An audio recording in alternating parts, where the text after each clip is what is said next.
اعوذ باللہ من الشیطان اللعین الرجیم بسم اللہ الرحمن الرحیم الحمد للہ وکفا وسلام علی عبادہ الذین اصطفیٰ.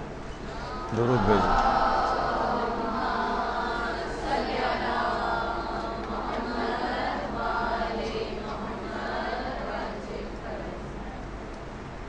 آج کا دن گزرے گا اور جو شب شروع ہوگی وہ شب قدر ہوگی. ان احتمالی تاریخوں میں سے ایک کہ جس میں شب قدر کو واقع ہونا ہے. دیکھیے، دنیا اور آخرت کے جتنے بھی تمام کام ہیں، یہ علماء فرماتے ہیں کہ یہ بھی کچھ لو اور کچھ دو کی پالیسی پر یا اصول پر چلتے ہیں. ہم اللہ سے بہت کچھ چاہتے ہیں. اس رات آپ کتنی دعائیں کریں گی، کتنی حاجات طلب کریں گی، آپ اللہ سے بہت کچھ چاہتی ہیں، لیکن اس کے مقابلے میں اللہ کا بھی آپ سے کچھ تقاضا ہوتا ہے. رسول کی اور ائمہ کی شفاعت آپ کو درکار ہے، تو رسول اور ائمہ بھی کچھ آپ سے تقاضا کرتے ہیں اور اپنی اطاعت کو طلب کرتے ہیں. بالکل اسی طرح سے یہ جو رات شب قدر ہے، اس رات میں آپ کو بہت کچھ اس شب قدر سے چاہیے، بہت کچھ چاہیے. کتنی دعاؤں کی ایک بہت بڑی لسٹ ہوگی آپ کے پاس کہ ساری رات بھی ختم ہو جائے تو وہ دعائیں ختم نہ ہوں. اتنا کچھ آپ کو اس شب قدر سے چاہیے، تو اس رات کا بھی آپ سے کچھ ایک تقاضا ہے. یہ رات بھی آپ سے کچھ چاہتی ہے. جیسے کہ میں نے کہا کہ چاہے دنیا ہو یا آخرت، چاہے کسی بھی طرح کا کوئی معاملہ ہو، ہر جگہ کچھ لو کچھ دو کا اصول چلتا ہے. جب شب قدر سے ہمیں اتنا کچھ چاہیے تو یہ شب قدر بھی ہم سے کچھ تقاضا کرتی. دیکھیے، ہر اسلامی حکم کی ایک علت ہے، ایک وجہ ہے. جتنے بھی اعمال آپ انجام دیتی ہیں، جتنے بھی آپ اذکار پڑھتی ہیں، جتنی یہ دعائیں پڑھتی ہیں، اس کے اندر ایک خاص حکمت پوشیدہ. عبادات کے اندر کچھ خاص اسرار ہیں، کچھ وجوہات ہیں، کچھ علتیں ہیں، کچھ حکمتیں ہیں، کچھ پیغامات پوشیدہ ہوتے ہیں.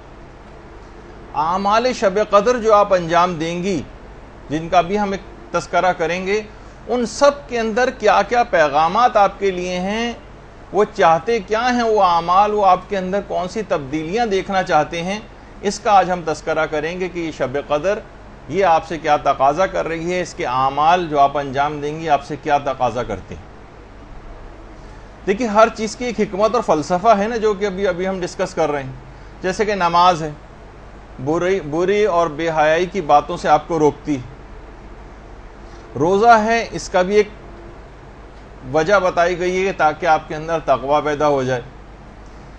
زکوٰۃ ہے، یہ آپ کے مال کو پاک کرتی ہے، اس کا ایک الگ فلسفہ اور اس کے اندر ایک الگ پیغام ہے.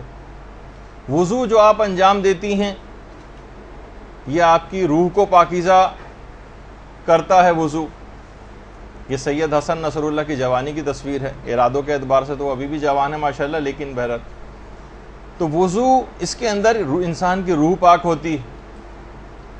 اسی طرح سے حج، یہ فقر و فاقے کو دور کرتا ہے اور مزید سینکڑوں ہزاروں لاکھوں فائدے حج کے.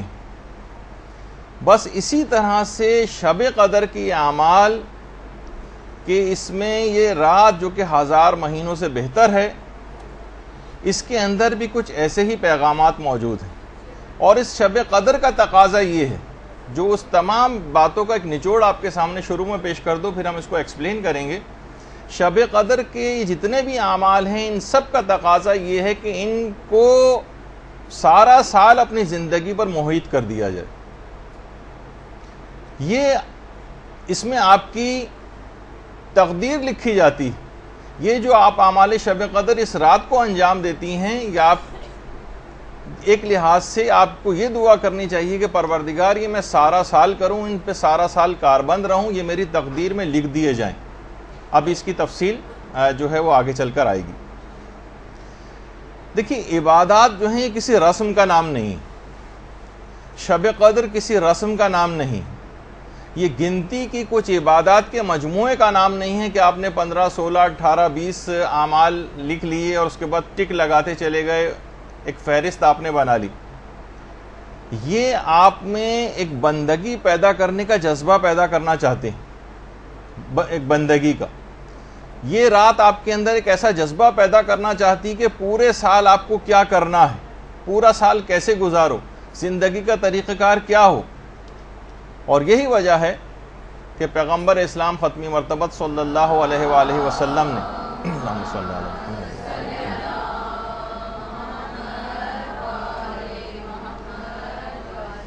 نے اس رات کو عبادت کے ساتھ 2 شرطیں لگائی ہیں کہ اس شخص کے گناہ بخشے جائیں گے۔ ابھی میں تفصیل میں آگے چل کر اس روایت کی بیان کروں گا، ابھی تو صرف سرسری سے گزر رہا ہوں کہ اس رات عبادت کے ساتھ جو 2 شرطیں لگائی ہیں وہ یہ ہے کہ اس رات کو عبادت کرو لیکن ایمان اور احتساب کے جذبے کے ساتھ۔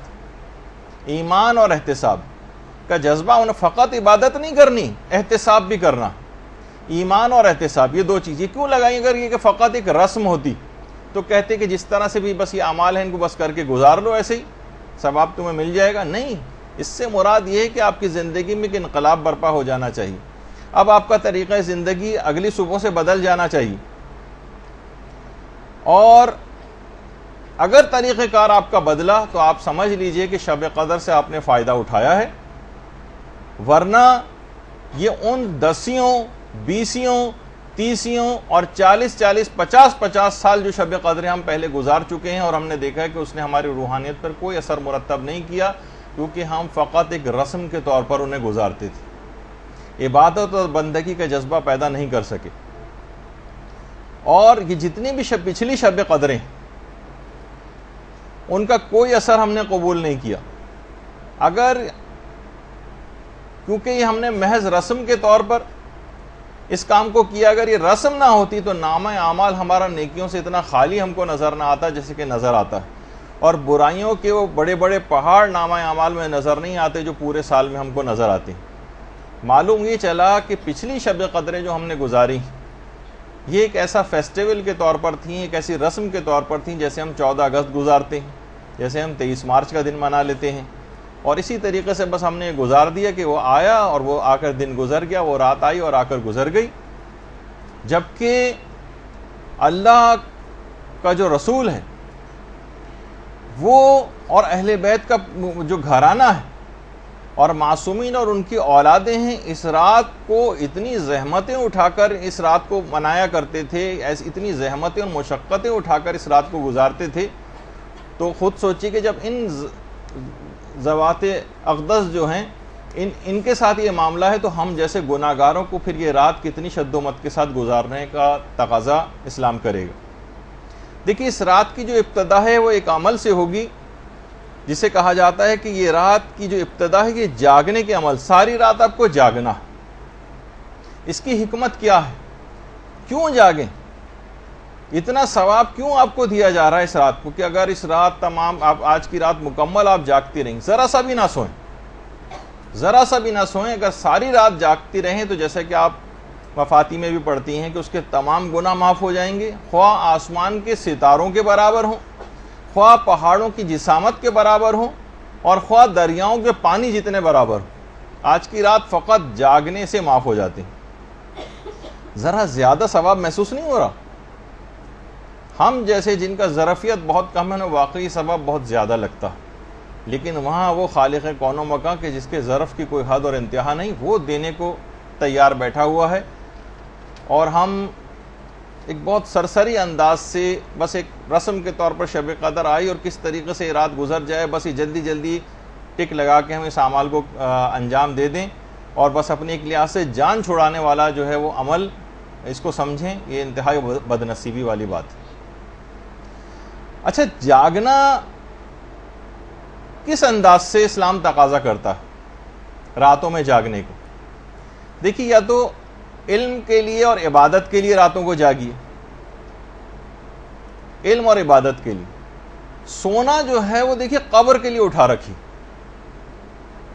نیند کو اپنی تھوڑی سی ضرور کم کرنا چاہیے۔ یہ بھی شب قدر کا ایک پیغام ہے۔ ایک پیغام اس سے سیکھنا ہے کہ سال کی کچھ راتوں کو آپ کو مخصوص کرنا چاہیے، یا رات کے ایک پورشن کو روزانہ مخصوص کرنا چاہیے۔ رات کا پورشن کتنا بڑا، یعنی مغرب سے لے کر اور رات کے 2-2 3-3 بجے تک جو لوگ سوتے ہیں اور لغویات کے اندر اس کو بسر کرتے ہیں، مخصوص تو کر رکھا ہے لغویات کے لیے، ڈراموں کے لیے، فلموں کے لیے، آؤٹنگز کے لیے، لہو و لعب کے لیے، مختلف چیزوں کے لیے۔ اسلام اور شب قدر آپ سے تقاضا کرتی ہے رات کا کوئی ایک پورشن، چاہے وہ 15 منٹ کا ہو، 20 منٹ کا ہو، آدھے گھنٹے کا ہو، 1 گھنٹے کا ہو، یا کچھ اور زیادہ ہو، اس کو یا تو عبادت میں صرف کرنے کے لیے مقرر کیجئے یا پھر علم حاصل کرنے کے لیے۔ سونا جو ہے وہاں پہ بہت سونا ہے اور اس کی الگ ایک تفصیل ہے، اس کو وہاں کے لیے اٹھا رکھیے۔ یا تو یہ کہ ہمیں پتہ ہے کہ ہمارے نامہ اعمال ایسے ہیں کہ وہ فرشتہ عذاب ہمیں سونے ہی نہیں دیں گے، وہاں پہ سوچے جتنا سونا ہے یہیں پہ پورا کر لیا جائے۔ تو بہرحال کبھی تو ان راتوں کے اندر جاگنا سیکھیے۔ یاد رکھ لیجئے کہ آپ کا اس انداز سے علم اور عبادت کے لیے راتوں کو جاگنا جو شب قدر کا ایک پیغام ہے، جاگنے کے ذریعے، ورنہ یہ بھی کہا جاتا ہے کہ سو لو 2-3 گھنٹے کے اندر اعمال کر لینا۔ کیوں تقاضا ہے کہ ساری رات جاگو اور اتنا زیادہ ثواب آپ کو دیا گیا ہے، تاکہ اس کو سال کے دیگر مہینے کی جو راتیں ہیں ان کے اندر بھی آپ اس کو رائج کریں، کہ آپ کا اس انداز سے جاگنا اور علم اور عبادت کے لیے رات کے اندھیرے میں یہ آپ کی قبروں میں اجالا بکھیر دے گا۔ راتوں کی قدر پہچانیے، راتیں بہت قیمتی ہیں۔ بہت سے علماء یہ بات بھی بیان فرماتے ہیں کہ راتیں دنوں سے افضل ہوتی ہیں۔ قرآن کا لوح محفوظ سے زمین پر نازل ہونا یہ رات کے وقت ہوا، انا انزلناہ فی لیلۃ القدر، یہ شب میں ہوا ہے، دن میں نہیں ہوا۔ اور علماء یہ بھی فرماتے ہیں کہ راتوں میں سے جو ایک رات ہے اس کے متعلق یہ بات کہی گئی ہے کہ یہ 1000 مہینوں سے افضل ہے۔ کسی دن کے متعلق یہ بات نہیں کہی گئی کہ فلاں دن جو ہے 1000 مہینوں سے افضل۔ شب جمعہ یہ بھی رات ہے، شب قدر یہ بھی راتیں ہیں، شب نیمہ شعبان اس کی کتنی فضیلت ہے، اور شب معراج اور شب برات وغیرہ، اسی طریقے سے شب عاشور، یہ ساری راتیں انتہا سے زیادہ عظیم راتیں۔ اور یہ بات بھی یاد رکھ لیجئے کہ تقدیریں جو آپ کی لکھی جاتی ہیں شب میں لکھی جاتی ہیں، دن میں نہیں لکھی جاتی۔ شب قدر میں آپ کی تقدیر لکھی جاتی ہے۔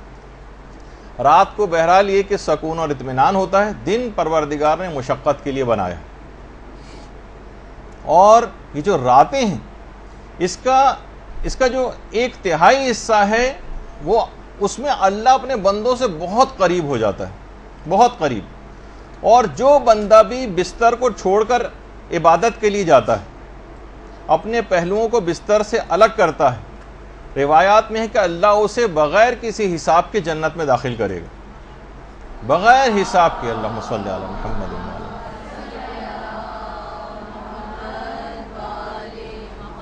علامہ میر حامد حسین لکھنوی فرماتے تھے کہ شیخ مفید جو تھے یہ رات میں بے انتہا کم سویا کرتے تھے، بہت کم سوتے تھے، اور سوائے 3 کاموں کے رات کو کسی اور طریقے سے نہیں گزارتے تھے۔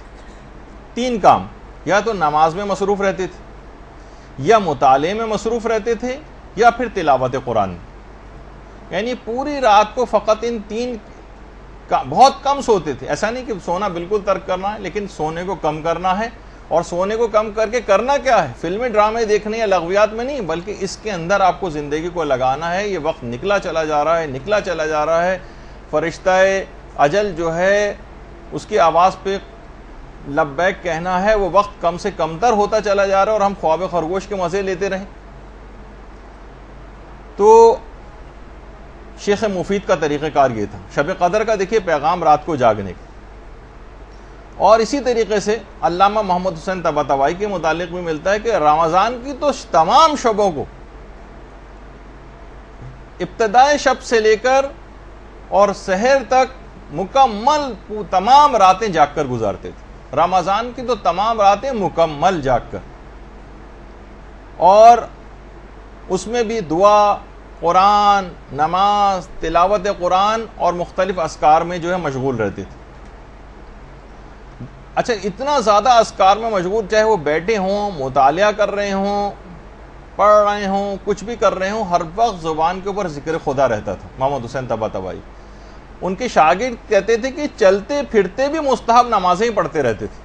یعنی جو چل پھر رہے ہیں, آ جا رہے ہیں, بازاروں میں آ جا رہے ہیں, مستحب نمازیں پڑھتے ہوئے جا رہے ہیں, مستحب نمازیں پڑھتے ہوئے واپس آ رہے ہیں, کسی بھی لمحے کو ضائع نہیں کرتے تھے, اور کبھی اس کے بغیر رہتے ہی نہیں تھے. تو آپ نے دیکھا کہ محمد حسین طباطبائی نے بھی وہی زندگی پائی جو عام طور پر لوگ زندگی پاتے ہیں.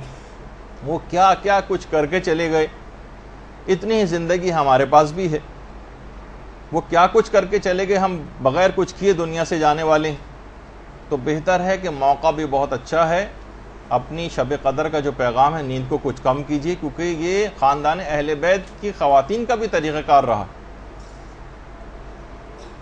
حضرت فاطمہ بنت الحسین, اللہم صلی علی محمد و علی محمد,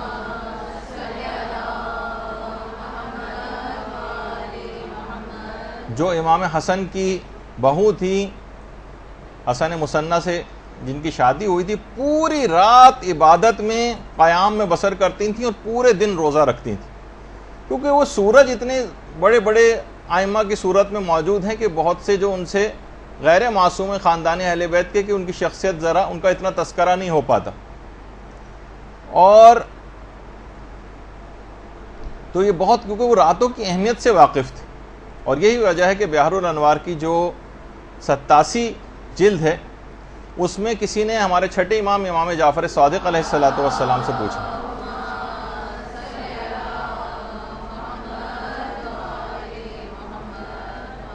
کسی نے پوچھا کہ مولا, ایک شخص یہ کہتا ہے کہ پیغمبر اسلام نے یہ بات کہی ہے, یعنی پیغمبر سے اس بات کو کوٹ کرتا ہے کہ شب کی, رات کی ایک ساعت ایسی ہے کہ جس میں پروردگار عالم اپنے بندوں کی جو دعا کریں وہ ضرور قبول کرتا ہے, جو دعا کریں. کیا یہ بات صحیح ہے؟ پیغمبر نے ایسا کہا ہے, رات کی کوئی ساعت ایسی ہے؟ امام نے فرمایا کہ ہاں ایسا ہی. کہا کہ مولا وہ وقت کون سا ہے؟ فرمایا نصف شب سے لے کر رات کے آخری 1/3 حصے تک. نصف شب سے یعنی سمجھیں وہ 12 ساڑھے 12 کے قریب کا جو وقت ہوتا ہے, وہاں سے لے کر اور جہاں سے رات کا آخری 1/3 شروع ہوتا ہے, یہ خاص وقت ہے کہ پروردگار اس میں جو دعا کریں گے وہ قبول کرے گا, جو دعا کریں گے وہ قبول کرے گا. پھر راوی نے پوچھا کہ مولا کیا کوئی خاص اور معین شب مراد ہے اس سے کہ جس میں پروردگار دعا قبول کرتا ہے؟ امام نے فرمایا نہیں, ہر شب, ہر شب, ہر رات.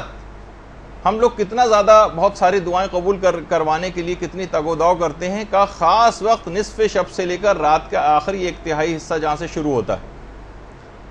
سمجھیں جیسے 12 بجے سے لے کر اور 3 بجے تک کے درمیان کا وقت, یہ خاص طور پر عبادت کا ہے. اس میں کچھ نہ کچھ نماز شب وغیرہ کے لحاظ سے اپنے آپ کو عادی بنانا ہے, جس کا بھی آگے چل کر تذکرہ آئے گا. اور اسی میں اپنی دعاؤں کے لیے بھی مخصوص کیجئے کہ ہر دعا لازماً پروردگار نے, اور ہر شب کے لیے حکم ہے, کوئی مخصوص شب بھی مراد نہیں. اور پیغمبر اسلام کا ایک عجیب طریقہ کار تھا. پیغمبر اسلام اس طرح سے راتوں کو جاگتے تھے کہ کئی دفعہ اٹھتے تھے اور سوتے تھے. کھڑے کھڑے تھک جاتے تھے تو بیٹھ کر عبادت انجام دے لیتے تھے. اور یہ بات بھی یاد رکھ لیجئے کہ یہ ضروری نہیں ہے کہ آپ کہ بیٹھ کر جو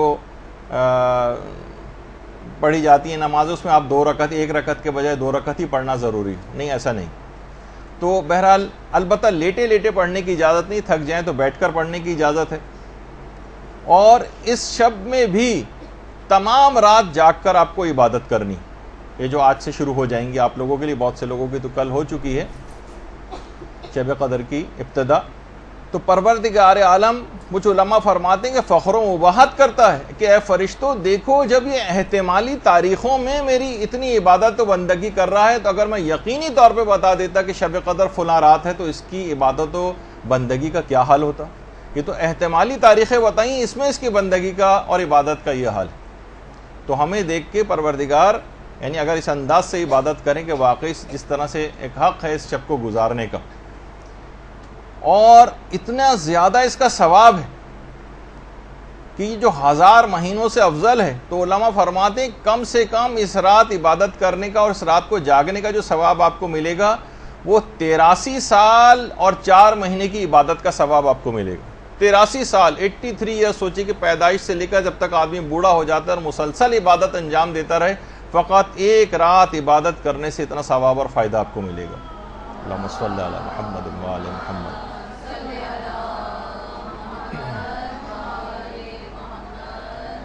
اب یہ جو اس شب داری کا جو ابتدا ہوئی ہے، یعنی رات میں کسی حد تک جاگنا، یہ آپ کو شب قدر کے اس سے پیغام لینا ہے کہ اب سال کی دیگر راتوں میں اپنی راتوں میں کوئی ایک وقت عبادت خدا کے لیے، چاہے وہ ویکینڈ ہو، چاہے وہ عام راتیں ہوں، علم حاصل کرنے کے حوالے سے، تلاوت قرآن کرنے کے حوالے سے، نمازیں اپنی قضا واجبات ادا کرنے کے حوالے سے کوئی ایک وقت ضرور مقرر کر لیں، ورنہ یہ وقت گزر جائے گا اور یہاں تک کہ ہمیں لوگوں کے کندھوں پر سوار ہو کے اپنی فائنل ڈیسٹینیشن تک پہنچ جانا ہو. اس سے پہلے کا وقت ہے، اس پہ آپ اپنی زندگیوں کو بدلنے کی کوشش کر لیں، اور شب قدر سے بہترین اس ابتدا کی کوئی رات ہو نہیں سکتی. تو ایک تو پیغام یہ ہو گیا کہ جو جاگنے کا جو حکم ہے یہ اس وجہ سے ہے تاکہ اس سے کچھ سبق آپ حاصل کریں، اور اپنی عام سال کی راتوں میں بھی اسی انداز سے ایک پورشن ضرور، کم سے کم اگر پوری رات نہ جاگ سکیں تو اتنا سبق ضرور حاصل کر لیں کہ ایک پورشن ضرور مخصوص کر لیں کہ اتنا مجھے ضرور عبادت کرنی ہے. دوسرا جو ہے وہ ہے عمل قرآن جو آپ کرتی ہیں اس رات کو، قرآن کو سر پر رکھ کر، اور اس کے بعد پھر معصومین کے واسطے دیے جاتے ہیں اور اس کے حوالے سے پھر دعائیں ہوتی ہیں. اس کا بھی ایک پیغام ہے کہ پورے سال بھی آپ کو انہی ذوات مقدسہ کے وسیلے سے دعائیں کرنا، اور خاص طور پر یہ جو قرآن کو سر پہ رکھا ہے، اور یہ 3 سورے جو اس رات کو علل خصوص پڑھنے کی تاکید ہے، سورہ عنکبوت ہے، سورہ روم ہے اور حامیم دخان ہے، اور یہ مطلق تلاوت بھی ہے عام طور پر جو تلاوت کی جاتی ہے اور قرآن کو سر پہ رکھ کر. تو یہ بات یاد رکھ لیجئے کہ ویسے تو میں نے پچھلے سال بھی بتایا تھا کہ جو قرآن سر پہ رکھے جاتے ہیں تو علماء اس متعلق کیا بات بیان فرماتے ہیں کہ اس میں کون سی 4 نیتیں ہونی چاہیے. وہ پچھلے سال والا درس آپ سن لیجئے گا کہ قرآن کو سر پہ رکھتے وقت 4 نیتیں کرنا، جس کا بھی وقت نہیں ہے وہ تو پچھلے سال ہم نے بیان کر دیا اور ہمارے ویمیو چینل کے اوپر بھی وہ اپلوڈڈ ہے. تو عمل قرآن جو کرنا ہے تو اس کا بھی دیکھیے قرآن کو سر پر رکھ کر ایک گویا ایک عہد والی کیفیت جو ہے وہ انسان کو پیدا کرنی. علماء بیان فرماتے ہیں قرآن کے 4 حقوق ہیں آپ پر. پہلا حق یہ ہے کہ تلاوت کی جائے، دوسرا حق یہ ہے کہ اس کی تفہیم ہو، اس کو سمجھا بھی جائے، تیسرا حق یہ ہے کہ اس پر عمل کیا جائے، اور چوتھا حق یہ ہے کہ قرآنی پیغامات کی تبلیغ کی جائے. یہ 4 حق کم سے کم قرآن کے ہر شخص کے اوپر ہیں. اچھا، یہ سارے حقوق جو ہیں یہ ایک دوسرے سے مربوط ہیں، جدا نہیں. قرآن سے آشنائی کے لیے قرآن کی تلاوت بہت ضروری. تلاوت کیے بغیر اس کی تفہیم ممکن نہیں. جب تک تلاوت نہیں کریں گے سمجھیں گے کیسے کہ اس کے اندر کیا ہے. اور قرآن پر عمل اس کی تفہیم کے بغیر ممکن نہیں. جب تک اچھی طرح سے سمجھ نہیں لیں گے عمل کیسے کریں گے. اور تبلیغ بھی اس کو صحیح طور پر سمجھے بغیر ممکن نہیں. تبلیغ بھی اسی وقت کریں گے جب تفہیم کے مرحلے سے گزر جائیں گے، عمل بھی اس وقت کریں گے جب اس کو سمجھ لیں گے اور تلاوت کریں گے. تو یہ چاروں ایک دوسرے سے جڑے ہوئے ہیں اور مربوط ہیں، ایک ہی چین میں ہیں، ان کو الگ نہیں کیا جا سکتا. کوئی تلاوت کیے بغیر، تفہیم کیے بغیر اور عمل کیے بغیر اس کی تبلیغ کیسے کر سکتا ہے قرآن کی. تو یہ سب چیزیں، یہ بات یاد رکھ. لیکن ہم دیکھتے ہیں کہ افسوس ہے کہ ان چاروں میں سے قرآن کے حقوق ادا نہیں کیے جا رہے ہیں. کوئی بھی کبھی کسی مقام عمل پر کسی کو کوئی قرآنی آیت یاد نہیں آتی. پہلے زمانے میں ہوا کرتا تھا کہ لڑکیاں اپنی ڈائریاں بنایا کرتی تھیں، اس میں اشعار لکھا کرتی تھیں اور اقوال زریں وغیرہ لکھے جاتے تھے، اس طرح کی چیزیں. اب تو خیر وہ بھی شاید ختم ہو گیا ہے بالکل، اب وہ بھی باقی نہیں رہا. تو قرآنی آیتیں تو بہرحال کیا یاد ہوں گی.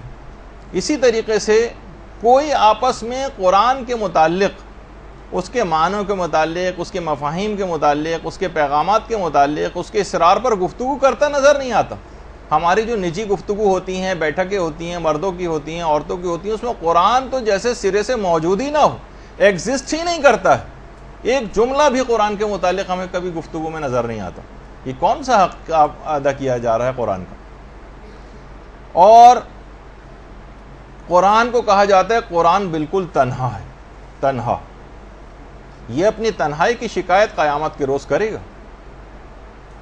افسوس کہ لوگوں کو شاعروں کے اشعار یاد ہوں، گانے یاد ہوں، کلام شیطانی سب کچھ یاد ہو، مکروہ شاعری جو ہے وہ یاد ہو، لیکن کلام الہی کسی کو یاد نہ ہو. مقام عمل پر کسی کو کوئی قرآنی آیت یاد نہ آئے کبھی بھی. کتنے افراد آپ میں سے یہاں پہ بیٹھے ہوئے اپنے آپ سے سوال کریں کہ جنہوں نے کسی بھی تفسیر قرآن کو شروع سے آخر تک پورے قرآن کی پڑھی، اچٹتی پچٹتی باتوں کی حوالے سے نہیں کہہ رہا، تو کم سے کم اتنا تو قرآن کے زندگی میں ایک دفعہ تفسیر نمونہ اٹھاتے، آہستہ آہستہ کر کے 1 سے لے کر 27 جلدوں تک ختم کر دیتے چند سال میں. کچھ تو معاملہ آگے بڑھتا. اب نہیں، ابھی تک نہیں بڑھا ہے تو اب سے ہی شروع کر دیجئے. کچھ تو سمجھ آئے گا، کچھ تو مفاہیم کے اوپر طبیعت جائے گی، کچھ تو قرآن سے ارتباط پیدا ہوگا. تو بہت اگر کچھ ہوا بھی، لوگوں نے تیر اگر اس سلسلے میں مارا بھی ہے، تو ذرا ناظرہ پڑھنے کے حوالے سے جس کی اپنی ایک اہمیت ہے، اور تلاوت قرآن کا بے شمار فائدے ہیں، وہ اپنی جگہ پر ہیں، لیکن معاملہ تھوڑا سا اور آگے بھی بڑھنا چاہیے.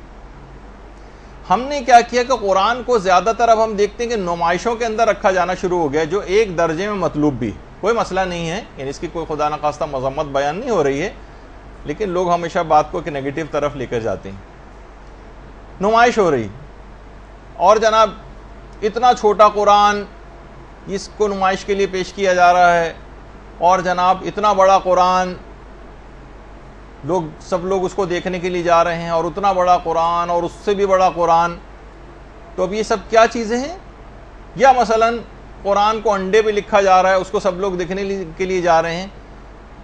قرآن پر عمل مطلوب ہے. قرآن ان سب چیزوں کے لیے نازل نہیں ہوا ہے کہ اس کو انڈے پہ لکھا جائے، اس کو جو ہے اتنا بڑے صفحات کے اوپر لکھا جائے کہ وہ اتنے بڑے صفحات جو ہیں جس کے اوپر لکھا گیا اسے پڑھ کون سکتا ہے؟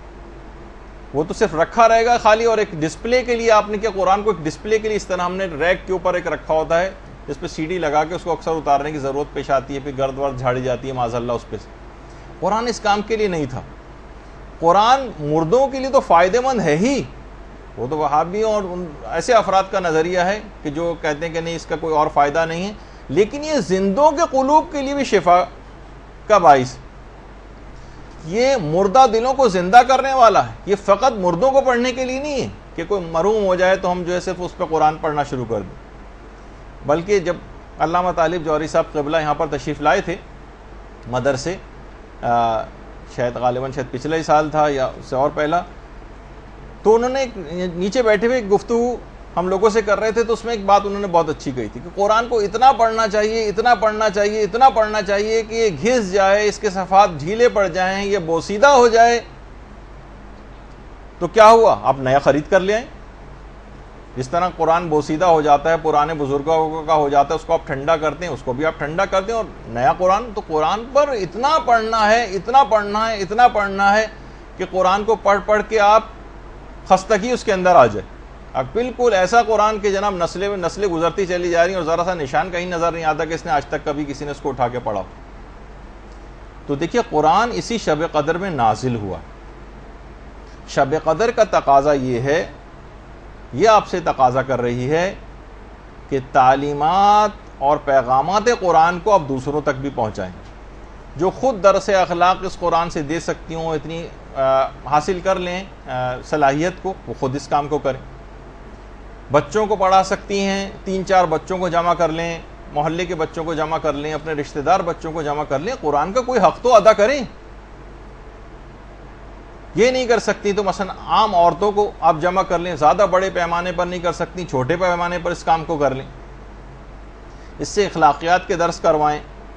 آپ نہیں کر سکتی تو کسی اور سے ارینج کروائیں، اپنے گھروں میں بلوائیں، اپنے گھروں کی نحوستوں کو دور کریں تلاوت قرآن کے ذریعے اور اس قسم کے پروگرامز کے ذریعے۔ شیطانوں نے ڈیرے ڈالنی ہے گھروں کے اندر، جو ہم سننے میں آتی ہیں لوگوں سے باتیں، جس انداز سے گھروں کی صورتحال ہوئی ہے وہ شیطانوں کے بسیرے ہیں وہاں پر۔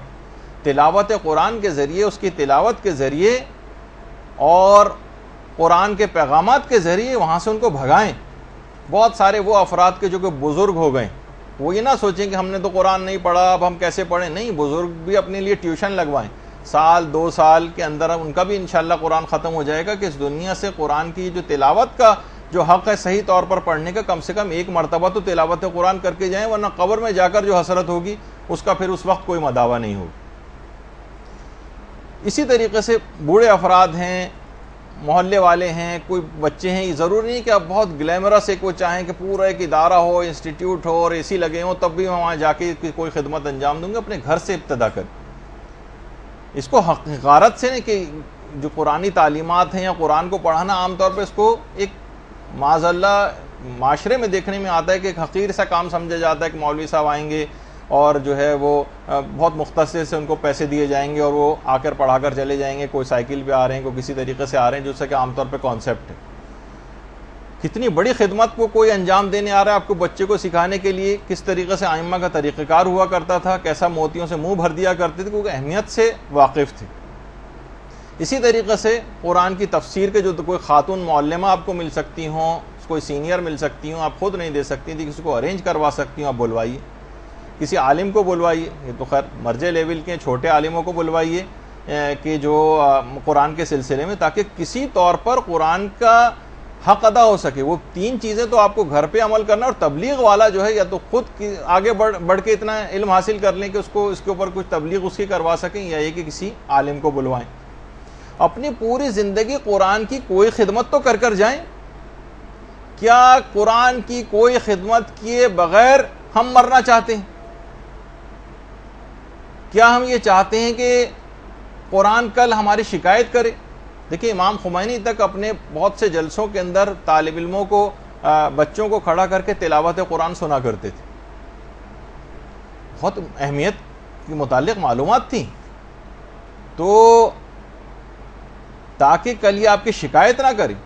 قرآن جب شب قدر میں نازل ہوا ہے تو اس رات کا تقاضا اور پیغام یہ ہے کہ اس قرآن کی تعلیمات کو پھیلانے میں آپ اپنا کردار ادا کریں، ورنہ قبر میں اس وقت افسوس کا کوئی فائدہ نہیں ہوگا کہ جب کہ قبر کی وحشتناک جو اندھیرے ہیں وہ دامنگیر ہوں، اس وقت فقط قرآن کی روشنی وہاں پر کام آئے گی۔ دیکھیں مخلص اور سچے اصحاب پیغمبر جو تھے، جب تک قرآن کی کسی ایک آیت کو سیکھ کر اس پہ عمل نہیں کرتے تھے تب تک وہ اگلی آیت سیکھتے ہی نہ تھے۔ مخلص اصحاب کا طریقہ کار تھا۔ بہت سے اس طرح کے تھے کہ بس ایک آیت سیکھ کے گئے کہ علم یعلم بان اللہ یرا، یعنی پروردگار ایک ایک عمل کو ہمارے دیکھ رہا ہے، کہتے بس ہمارے لیے کافی۔ تو ان کے لیے بات کہی گئی کہ یہ فقیہ ہو کر گیا، یعنی ایک آیت پر اتنا زیادہ اثر قبول کرتے تھے۔ اور ہم پوری زندگی ہو گئی ہر دفعہ اتنے سننے میں آتا ہے کہ فلاں صاحب نے اتنے قرآن ختم کر دیے اور اتنے قرآن ختم کر دیے، اور ہم نے 2 ہو گئے اور 3 ہو گئے اور 4 ہو گئے اور 5 ہو گئے، لیکن کوئی اثر مرتب روح کے اوپر ہوتا نظر نہیں آتا اس تلاوت قرآن کا، کیونکہ ہماری نیت عمل کرنے کی ہوتی نہیں۔ پیغمبر اسلام خود اتنا زیادہ آیات قرآنی کا اثر قبول کرتے تھے، اتنا متاثر ہوتے تھے کہ بعض اوقات نماز شب میں ایک ہی آیت کو بار بار دہراتے تھے۔ ان تعذبہم فإنہم عبادک وإن تغفر لہم فإنک انت العزیز الحکیم۔ بار بار اس طرح کی آیات کو پیغمبر اسلام دہرایا کرتے تھے، اور اتنا اثر قبول کرتے تھے پیغمبر کہ کہتے تھے کہ مجھے سورہ ہود اور اس جیسی جو اور صورتیں انہوں نے مجھے وقت سے پہلے بوڑھا کر دیا، یعنی بڑھاپا طاری ہو جاتا تھا آیات قرآنی، اتنا اثر قبول کرتے تھے۔ اور یہ خود ہے بھی اتنا پر اثر قرآن کہ خود پروردگار نے قرآن کے متعلق یہ کہہ دیا کہ اگر ہم اسے پہاڑوں پر نازل کرتے تو خشیت الہی سے پہاڑ پھٹ جاتے. اور اتنا قرآن پہ پیغمبر نے عمل کر کے دکھایا کہ خود پیغمبر اسلام کی ایک زوجہ یہ فرماتی ہیں کہ آپ کا جو اخلاق ہے وہ قرآن ہی تو ہے. اتنا قرآن کے اوپر عمل کیا تھا کہ خود آپ کا اخلاق سمجھے کہ قرآن اور اخلاق مترادف معنوں میں استعمال ہونے لگے. جیسے ہی آیات نازل ہوتی، دیکھیے ہمارے لیے بھی حکم ہے فقط تلاوت نہیں کرنا ہے، عمل کی کیفیت کیا ہونی چاہیے جیسے پیغمبر کی تھی. جیسے جیسے آیات قرآنی نازل ہوتی گئیں، پیغمبر کا عمل شدت کے ساتھ ان آیات قرآنی پہ بڑھتا چلا گیا. جو حکم آتا فوراً اس کے اوپر عمل کرتے. دیکھیے اعلان رسالت سے پہلے زیادہ تر پیغمبر اسلام اپنا وقت جو ہے عبادت کے لیے غار حرا میں تنہائی میں گزارتے تھے. جو حکم آتا فوراً عمل کرتے. تو عبادت کے لیے غار حرا جاتے تھے اس سے پہلے. لیکن جب وہ آیت نازل ہوئی وانذر عشیرتک الاقربین،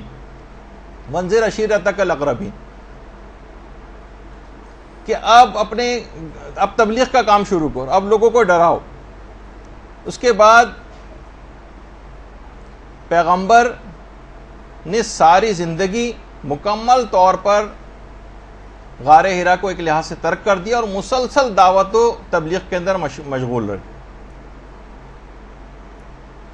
اور بالکل نہ گھبرائے، نہ کبھی اکتائے، نہ، اور آخری سانس تک تبلیغ کے اندر مصروف رہے. اچھا ادھر صبر و استقلال کا حکم آیا قرآن کے اندر، تو کافروں کی کتنی زیادہ مخالفت تھی. طائف میں جاہلوں نے کیسا پیغمبر پہ تشدد کیا تھا، اور مدینے کے جو یہودی تھے اور منافقین تھے ان کی سازشوں کے سامنے پیغمبر صبر و ثبات کا ایک پہاڑ بن کر کھڑے ہو گئے. ایسا عمل کیا. مدینے میں جب جہاد کا حکم آیا تو مدنی پوری زندگی جہاد سے عبارت ہو گئی. غزوات، سرایا، جنگ و صلح، لشکر کشی، فتوحات سے پوری زندگی اس کے بعد عبارت رہی. یہ سب کیا تھے؟ قرآنی آیات پر عمل کرتے جا رہے تھے. پریشان حال کی پریشانی کو دور کرنے کا حکم آیا تو قرضے لے کر حاجت مندوں کی جو حاجت روائی کرنے لگے. قرآن میں عہد کی پابندی کا حکم آیا کہ اپنے عہد کو پورا کرو. اتنا ایفائے عہد کیا کہ دشمن تک آپ کے وعدوں کا اعتبار کرتے تھے اور رتی برابر، ذرہ برابر بھی شک نہیں کرتے تھے کہ پیغمبر جو ہے اس کی وعدہ خلافی کر سکتے ہیں. درگزر کرنے کا، معاف کرنے کا حکم آیا. پیغمبر نے اتنا عمل کیا کہ کسی سے کبھی کوئی انتقام نہیں لیا. عدل و انصاف کرنے کا حکم آیا. اتنا عمل کیا کہ دشمنان تک پیغمبر کے دیکھ کر حیران رہ جاتے تھے کہ کس طرح سے اتنا عدل و انصاف ممکن ہے. حکم شکر آیا قرآن کے اندر، تو پیغمبر اتنا شکر گزار بندے بنے، اتنا شکر کہ اتنی عبادت کرتے کہ ساری رات گزار دیتے. سوتے وقت سونے کے لیے جاتے تو شکر کرتے، جب بستر سے اٹھتے تو شکر کرتے، کوئی نعمت ملتی تو شکر کرتے، کھانا کھانے کے بعد شکر کرتے، لباس جب جس وقت تبدیل کرتے اس وقت شکر کرتے، آئینہ دیکھتے اس وقت شکر کرتے، چاند دیکھتے اس وقت شکر کرتے، وضو کرنے کے بعد شکر کرتے، بیمار پرسی کے لیے جاتے اس وقت شکر خدا انجام دیتے، خریداری کے لیے بازاروں میں جاتے تو شکر کرتے. کوئی زندگی کا لمحہ ایسا نہیں تھا کہ جب پیغمبر حمد و شکر نہ بجا لاتے ہوں قرآن پر عمل کرنے کی وجہ سے. اور جب قرآن کی وہ آیت نازل ہوئی کہ وَكُلُوا وَاشْرَبُوا وَلَا تُسْرِفُوا، کہ کھاؤ پیو اور اسراف نہ کرو، تو بھوک جب تک نہ لگتی نہ کھاتے پیغمبر. اور تھوڑی سی بھی اگر بھوک باقی رہ جاتی تھی تو اپنے ہاتھ کو کھینچ لیا کرتے تھے. پانی کے استعمال میں اتنا زیادہ محتاط ہو گئے کہ اس کے بعد کہا کہ اس پانی کے سلسلے میں بھی اسراف نہ کرو، اگرچہ تم بہتے ہوئے دریا کے قریبی کیوں نہ ہو. تو اتنی عبادت کرتے، اتنا شکر ادا کرتے کہ بالآخر پروردگار کو یہ کہنا پڑا کہ قوم اللیل الا قلیلا، کہ رسول ذرا کم عبادت کرو راتوں میں. کتنی مثالیں دی جائیں کہ پورا قرآن پیغمبر اسلام کی سیرت کا ترجمان بن گیا. یہ ہیں اللہم صلی علی محمد وعلی محمد.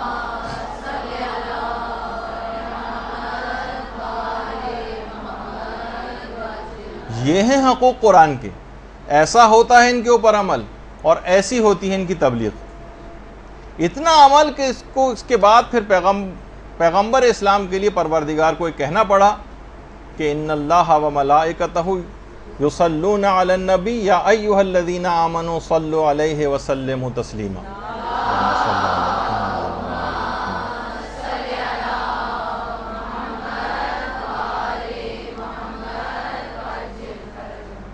دیکھیں یہ ہے تقاضا شب قدر کا، جو آیت پڑھیں اس پر عمل کرنے کی کوشش کریں جیسے کہ پیغمبر اسلام نے کیا۔ اچھا اب ورنہ کیا ہوگا؟ ایک رسم کے طور پر گزارا جائے گا قرآن کو سر پر رکھ کر، کچھ سورہ رسمن پڑھ لیے جائیں گے، جلدی جلدی صفحات گنے جائیں گے کہ اب سورہ روم میں کتنے صفحے باقی رہ گئے، اب عنکبوت میں کتنے صفحے باقی رہ گئے۔ اس سے ثواب تو مل جائے گا وہاں پہ، کیونکہ ثواب میں کوئی بخل نہیں ہے پروردگار کے ہاں، لیکن جو اثرات آپ کی روح پر مرتب ہونے چاہیے تھے وہ اثرات مرتب نہیں ہوں گے اگر اس انداز سے رسمی طور پر ان راتوں کو گزارا گیا جیسے پچھلے سالوں میں گزارا جاتا رہا۔ اچھا اس کے بعد 2 رکعت نماز شب قدر کے اندر پڑھی جاتی ہے، جس میں الحمد کے بعد ہر رکعت میں 7 مرتبہ سورہ قل هو اللہ احد پڑھی جاتی۔ دیکھیے اس کا بھی پیغام یہ ہے کہ عام زندگی میں بھی اس شب میں یہ جو 2 رکعت نماز پڑھی جا رہی ہے اس میں نماز کا عادی بننا ہے، اور معمولی باتوں پر نماز کو چھوڑنا نہیں۔ ذرا سا بیمار ہوئے نماز چھوڑ دی، کسی تقریب میں جانا پڑ گیا نماز چھوڑ دی، کسی پکنک پہ جانا پڑ گیا نماز چھوڑ دی، کوئی سفر درپیش ہو گیا سفر میں نماز نہیں پڑھ رہے۔ اور اس نماز کو نہ صرف پڑھنا ہے بلکہ بہتر بھی بنانا ہے، پڑھنا بھی ہے بہتر بھی بنانا ہے، جس کے لیے ہمارے درسوں کی ایک سیریز چل بھی رہی ہے کہ نماز کو بہتر کیسے بنائیں۔ اچھا مردوں کے لیے تو بہرحال پھر بھی مواقع ہیں، خواتین کو اتنے مواقع نہیں مل پاتے، لیکن مسلمانوں کی بہت سی روایات کے اندر ایک بات یہ بھی آئی ہے کہ شب قدر کا ایک حصہ ان لوگوں کو بھی مل جاتا ہے عام دنوں میں بھی، جو مغرب و عشاء کی نمازیں جماعت سے مسجد کے اندر جا کر پڑھتے ہیں۔ البتہ وہ افراد کہ جو بے نمازی ہیں یا گھنٹے دار قسم کے نمازی ہیں، وہ اس رات کی، کیونکہ اس سے پیغام ہی انہوں نے کوئی نہیں لیا، جو 2 رکعت نماز بھی پڑھی وہ اس رات کی حد تک رہے، اس کو پھیلایا نہیں اس شب قدر کو تمام راتوں کے اوپر۔ تو کیا اس سے ہوتا ہے کہ اکثر لوگ یہاں پر رابطہ کرتے ہیں مدرسے میں کہ ہمارے والد تھے، 70 سال کی عمر تھی، 90 سال کی عمر تھی، اور پوری زندگی میں ایک نماز بھی نہیں پڑھی، ان کی نمازیں پڑھوانا۔ پھر جب ان کو بتاتے ہیں ان کے روزوں کا وہ بتاتے ہیں سلسلہ کہ یہ، تو سوچتے ہیں کہ تمہیں پوری جائیداد ہی ابا کے لیے جو قربان کرنی پڑے گی۔ تو اولاد بھی پریشان ہو جاتی ہے کہ اتنے روزے اور ان کی اتنی نمازیں کیسے کروائیں۔ باقاعدہ جو کتاب ہدیہ مبلغین ہے اس میں کتاب شناخت نماز کے حوالے سے ایک روایت کو نقل کیا گیا، وہ یہ ہے کہ ایک دفعہ ایک شخص پیغمبر اسلام کے پاس آیا، اللہم صلی علی محمد و علی محمد،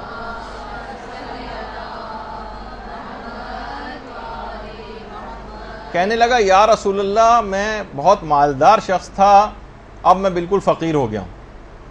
پیغمبر نے کہا کیا تم نماز نہیں پڑھتے ہو؟ اس نے کہا پیغمبر اسلام میں تو 5 وقت کی نماز پڑھتا ہوں۔ پیغمبر نے کہا کیا تم روزے نہیں رکھتے؟ کہا کہ میں رمضان کے روزے تو چھوڑیے، میں 3 مہینے مسلسل رجب سے لے کر رمضان تک پابندی سے مستحب روزے تک رکھتا ہوں۔ پیغمبر اسلام تعجب میں پڑ گئے کہ ایسا کون سا اس نے گناہ کیا کہ اس کے مال سے برکت ختم ہو گئی۔ اس وقت جبریل امین نازل ہوئے اور کہا کہ یا رسول اللہ خدا درود و سلام آپ کے اوپر بھیجتا ہے، اللہم صلی علی محمد و علی محمد،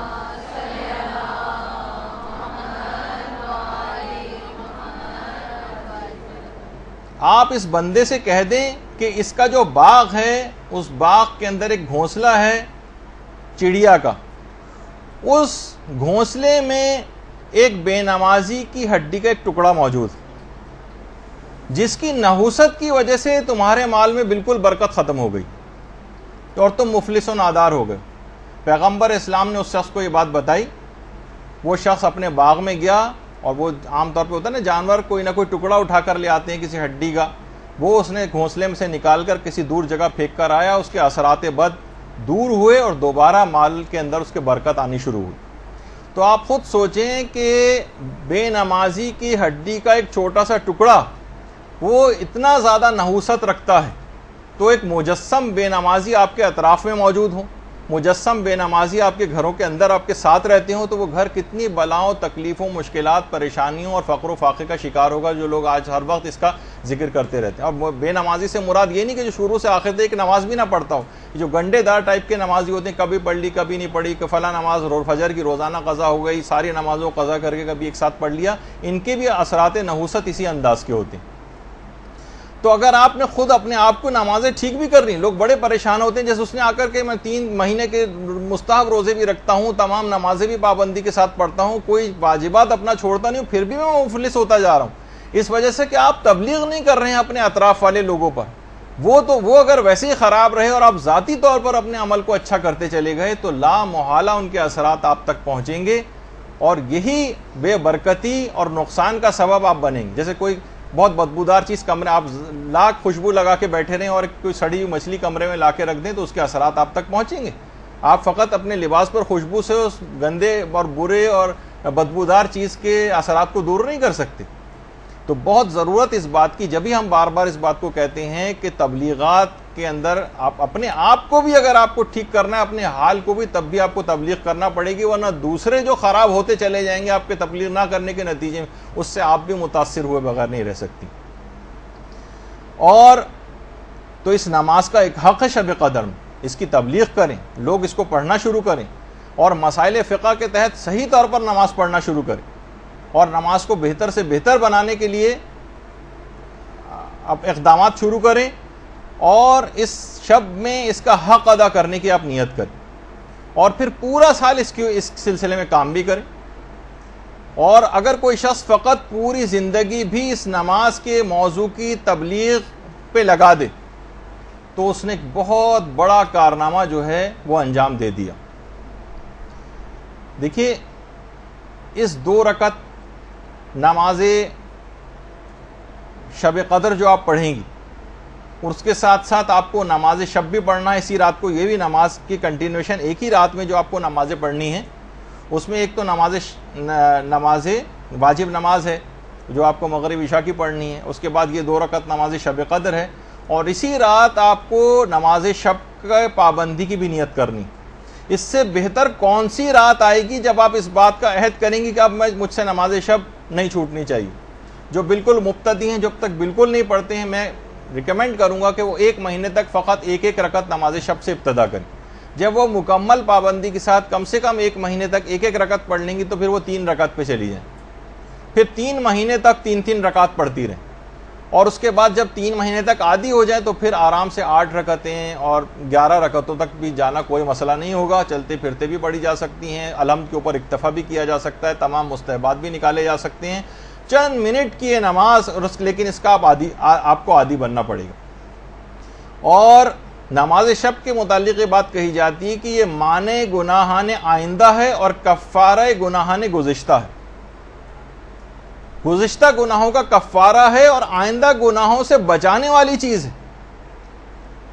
اور یہی وجہ ہے کہ باقاعدہ میں وہ تصویر تو نکال نہیں سکا کہ امام خمینی نے آپریشن سے پہلے جب مسلسل آکسیجن لگی ہوئی تھی, ایک تو یہ ہے آپ کے سامنے, اس کے بعد پھر ایک اور بھی ہے جس کی تصویر کا میرے پاس وقت نہیں تھا اس کو نکال سکوں, لیکن مسلسل ناک پہ آکسیجن لگی ہوئی تھی.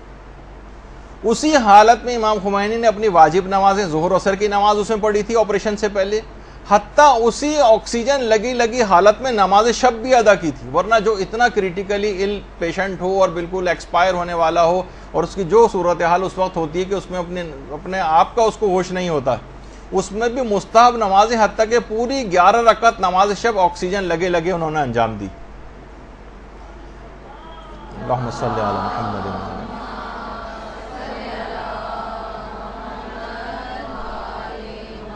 کیسے چھوڑ دیتے اس نماز کو جس کے لیے ان شب قدروں میں عہد و پیمان کیا ہوا تھا.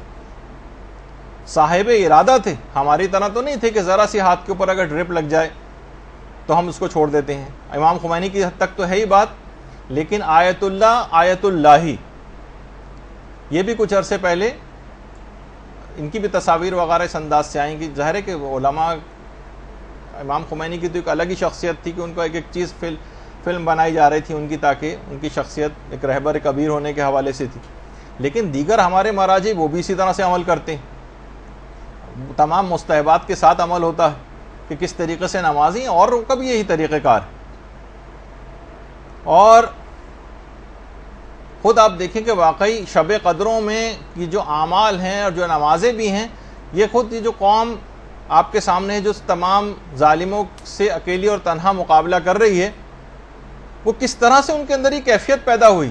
دیکھیں وہاں پہ جو بیمار ہیں, بیمار ہاسپٹلس کے اندر, اب کچھ تصاویر میں آپ کو دکھاؤں گا, اس سے ان لوگوں کا اندازہ ہوگا کہ کتنی ایمانی جذبہ اور اپنے آپ سے ان کا موازنہ کرتی جائیے گا کہ ہم معمولی سی چیزوں میں ڈرپ لگ گئی تو نمازیں چھوڑ دیتے ہیں, ہاتھوں میں کینیولا لگ گیا نمازیں چھوڑ دیتے ہیں, اسپتال میں داخل ہونا پڑ گیا, مریض تو چھوڑیے لواحقین تک نماز چھوڑ دیتے ہیں کہ کیسے یہاں پر نجاست ہے اور فلاں ہے اور کیا چیز ہے. اب آپ دیکھیے ان لوگوں کی حالت کہ وہاں پہ اعمال شب قدر کے لیے مریض تک بستر پہ لیٹ کر اعمال شب قدر جو ہے وہ انجام دے رہے ہیں.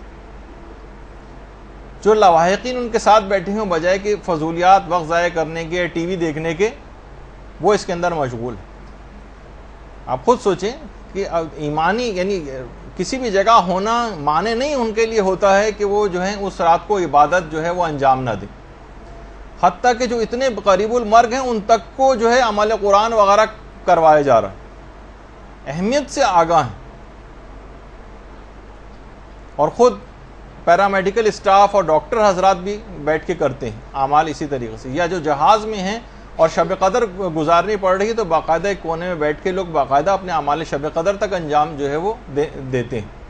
یہ نہیں سوچتے کہ ہم تو سفر میں ہیں. مثلا جو لواحقین ہیں مریضوں کے, وہ مریضوں کے لیے بھی اور وہیں پہ بیٹھ کر اپنی جو ہے عبادتوں کو جو ہے وہ انجام دے رہے ہیں. کتنی خواتین اس طرح سے ہیں بالکل قریب المرگ عزیز ان کے موجود ہیں, ان کے جو سرہانے جو ہے وہ بیٹھی ہوئی خواتین ہیں, خود مریض حضرات بھی. یہ دیکھیے کہ باقاعدہ, ظاہر ہے کہ سب مریض تو اس طرح سے اسپتال میں نہیں ہوتے نا کہ کچھ بھی نہ کر سکیں, وہ بات بھی کر سکتے ہیں, کچھ چیز پڑھ بھی سکتے ہیں, تو وہ کیوں اپنے وقت کو جو ضائع کریں, وہ اس کو اس طور پر کام میں لے کر آتے ہیں. تو یہاں پہ بھی جو مریض ہیں ان کو کوشش کرنی چاہیے, ان کو چیزیں پڑھ سکتے ہوں تو آپ پڑھنے کو ان کو چیزیں دیں.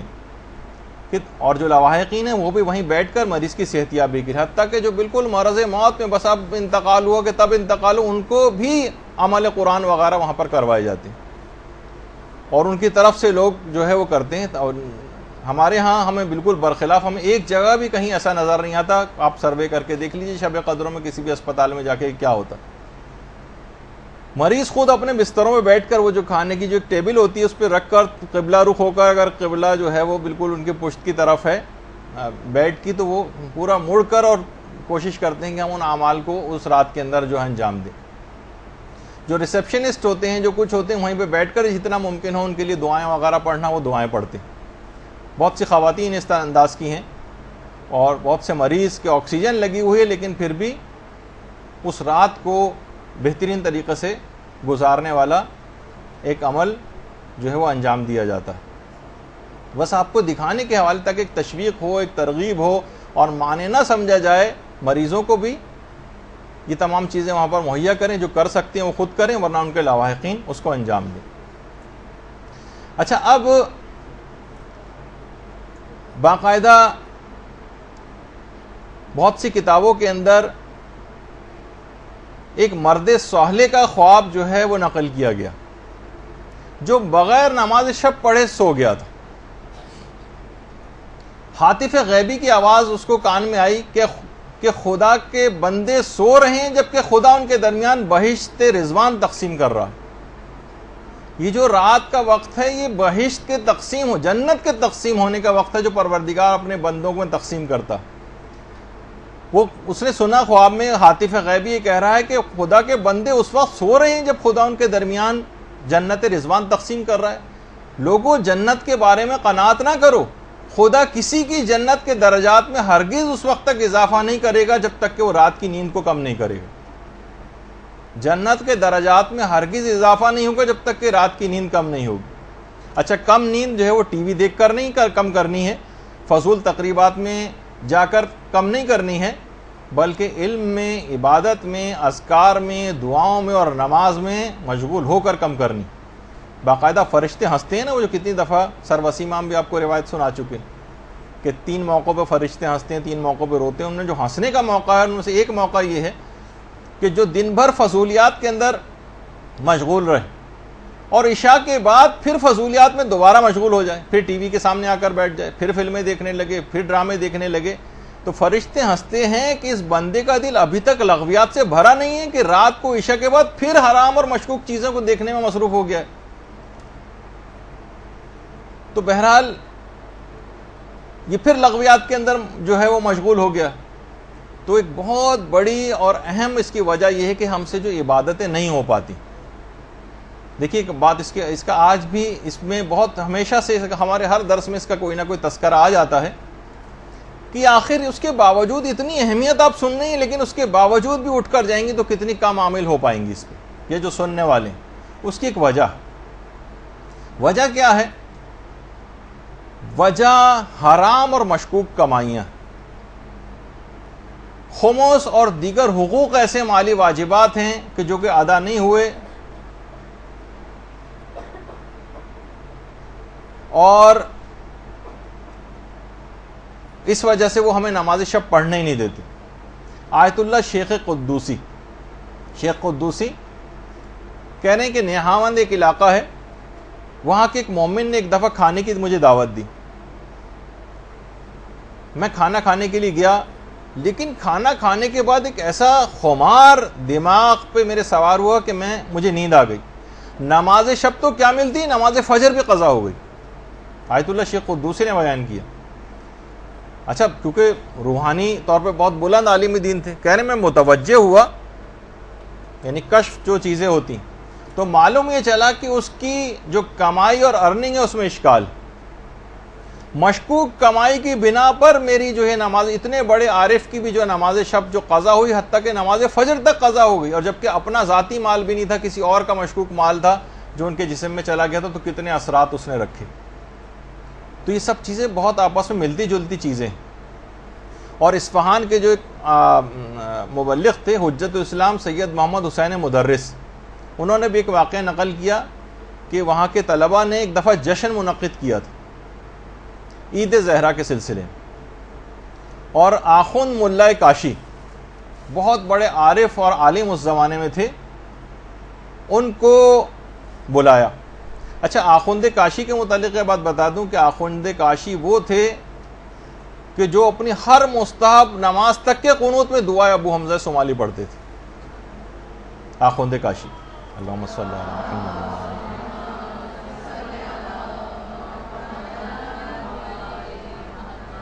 اور آخوند کاشی کہتے تھے کہ میں مدرسے کے باہر لگے ہوئے درختوں کی تسبیح کی آوازیں اپنے کانوں سے سنتا ہوں۔ اور ان کے جو شاگرد تھے وہ کہتے تھے، جن کا ایک واقعہ میں ایک دفعہ پہلے بھی پیش کر چکا ہوں، کہ جب ہم گئے تو ہم نے دیکھا کہ آخوند کاشی جہاں پر نماز پڑھ رہے ہیں تو اطراف کی جتنی دیواریں وہاں سے بھی تسبیح و تحلیل کی آوازیں بلند ہو رہی ہیں۔ اتنا بڑا عارف یہ دعوت جشن میں آئے، 9 ربیع الاول کا تھا، کافی رات تک جشن میں رہے اور دیر سے گھر پہنچے، رات کو سوئے تو فجر میں آنکھ کھلی، نماز شب کا وقت نکل چکا تھا، نماز شب قضا ہو گئی۔ اس کے بعد 17 ربیع الاول کا پھر دوبارہ ایک جشن منعقد کیا گیا مدرسے میں، اور آخوند کاشی کو پھر بلایا۔ آخوند کاشی پھر آئے اور وہاں پھر دیر ہو گئی، اور گھر گئے تو بعد میں انہوں نے بتایا کہ اس رات کو میں نے پیغمبر اسلام کو خواب میں دیکھا۔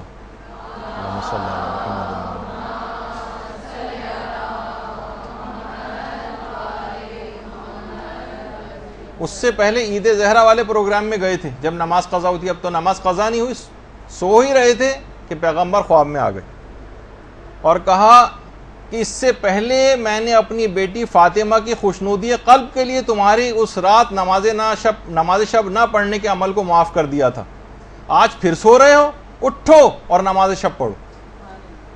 پیغمبر اسلام نے آخوند کاشی کو سرزنش کیا کر کہا کیونکہ عید زہرا کا پروگرام اس رات تو میں نے اپنی بیٹی کی خوشنودی قلب کی وجہ سے تمہیں چھوڑ دیا تھا، لیکن پھر دوبارہ وہی غلطی کرنے جا رہے ہو. تو راتوں کو دیر تک کے ایسے پروگرامز کہ جس کے نتیجے میں آپ کی عبادات متاثر ہوں, آپ کے واجبات متاثر ہوں, ان لغویات, یہ تو خیر بہت ہی نیک کام تھا, لیکن اس کے باوجود بھی عبادات بھی اگر آپ انجام, جیسے بہت سے لوگ پوری رات ایک شب بیداری جو ہوتی ہے اور ماتم ہوتا ہے وہ عبادت میں رات گزار رہے ہیں, لیکن نماز فجر اس کے بعد قضا کرتے ہیں. تو مستحب نمازیں بھی اس کا پیش خیمہ نہیں ہونی چاہیے کہ آپ کے واجبات قضا ہو جائیں, اور جن کا مقام اور بلند ہوتا ہے ان کے لیے ان کی نماز شب بھی قضا نہیں ہونی چاہیے. تو پیغمبر نے آ کر سرزنش کی. ائمہ خود کتنے زیادہ اس کے پابند تھے کہ امیر المومنین کی جو ایک کنیز تھی ام سعید, وہ یہ بات بیان فرماتی ہیں کہ تمام شب امیر المومنین عبادت میں مصروف رہتے تھے, اور رمضان اور غیر رمضان سب امیر المومنین کے لیے برابر تھے, سب برابر. اور ابھی شب ضربت آج ہی کی رات کو ہے. جب مسجد کوفہ کے لیے نکل رہے تھے تو آسمان کی طرف دیکھ کر امیر المومنین نے یہ بات کہی تھی کہ اے صبح گواہ رہنا کہ کبھی ایسا نہیں ہوا کہ تو طلوع ہو رہی ہو اور علی سو رہا ہو. درود بھیجیے محمد عالم.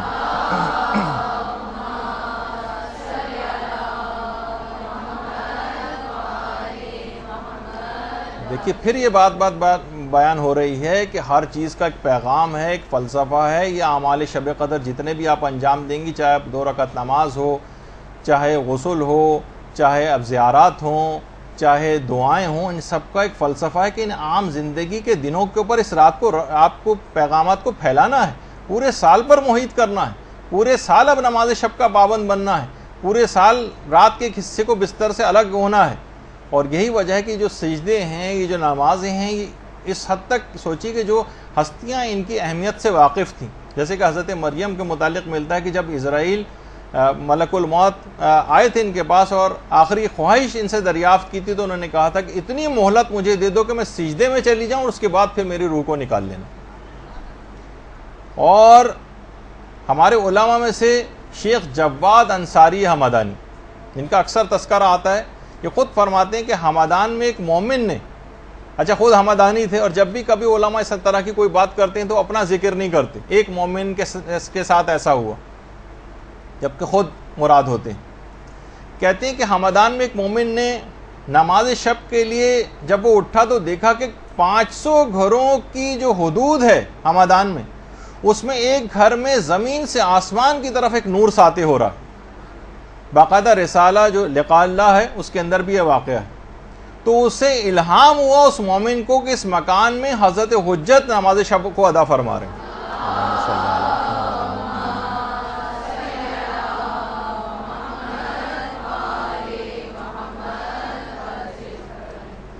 دیکھیے امام کی نماز شب کا گفتگو آپ نے سنی, آپ نے درود پڑھا امام پر, اس سے سبق کیا حاصل کیا؟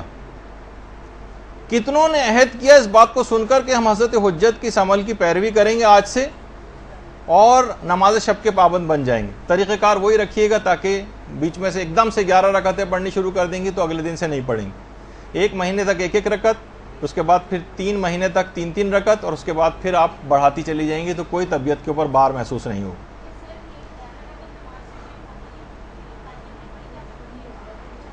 ہاں مختلف ٹائمنگز میں بھی پڑھ سکتے ہیں, خیر وہ تو اس کے مسئلے الگ ہیں, لیکن اس کا پابند ہونا. اچھا اب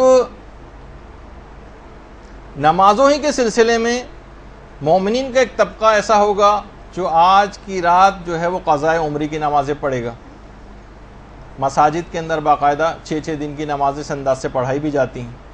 تو اس کا بھی ایک پیغام ہے, وہ یہ ہے کہ یہ رات واجبات اتارنے کی رات بھی, اور اس کا پیغام یہ کہ سارا سال بھی اب واجبات اتارنے کی فکر آپ کو کرنی, اس کو پورے سال کے اوپر جاری کرنا. جبھی شب قدر کے وہ تمام فوائد اور جو اثرات ہیں وہ پورے سال آپ حاصل کریں گے. اپنے واجبات اتاریے, نہ صرف نمازیں اتارنے کی فکر کریں بلکہ روزے اتارنے کی فکر کریں, اپنے کفارے اتارنے کی فکر کریں, اپنے فدیے اتارنے کی فکر کریں. خواتین ہیں روزوں کے سلسلے میں جو نہیں رکھے, کفارے تاخیر واجب ہوتے ہیں. پچھلی زندگی میں جو اگلے سال تک روزے نہیں رکھے ان کا کفارے تاخیر دینا ہوتا ہے. بہت سے لوگوں کے اوپر حج واجب, حج کے لیے نہیں جاتے, بہت سی خود ساختہ مجبوریوں کی وجہ سے. شرعی مجبوری ہوتے ایک الگ بات ہے. بہت سے لوگوں کے عمرے غلط ہوئے ہیں, جب تک عمرہ ادا نہیں صحیح طور پر ادا کر لیتے, عمرہ جو ہے وہ اس کا احرام باقی رہتا ہے, اس کو اتروانے کی فکر ہونی چاہیے. لوگوں کی امانتیں واپس کرنے کی فکر ہونی چاہیے. رد مظالم ادا کریں, لوگوں کے حقوق ادا کریں. کسی سے قرضہ لیا ہوا تو وہ ادا کریں. یہ حقوق کے ادا کرنے کی رات ہے.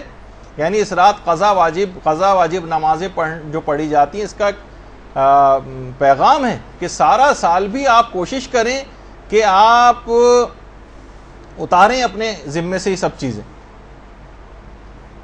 اور کتنے ایسی چیزیں ہیں دیکھیے کہ حتیٰ کہ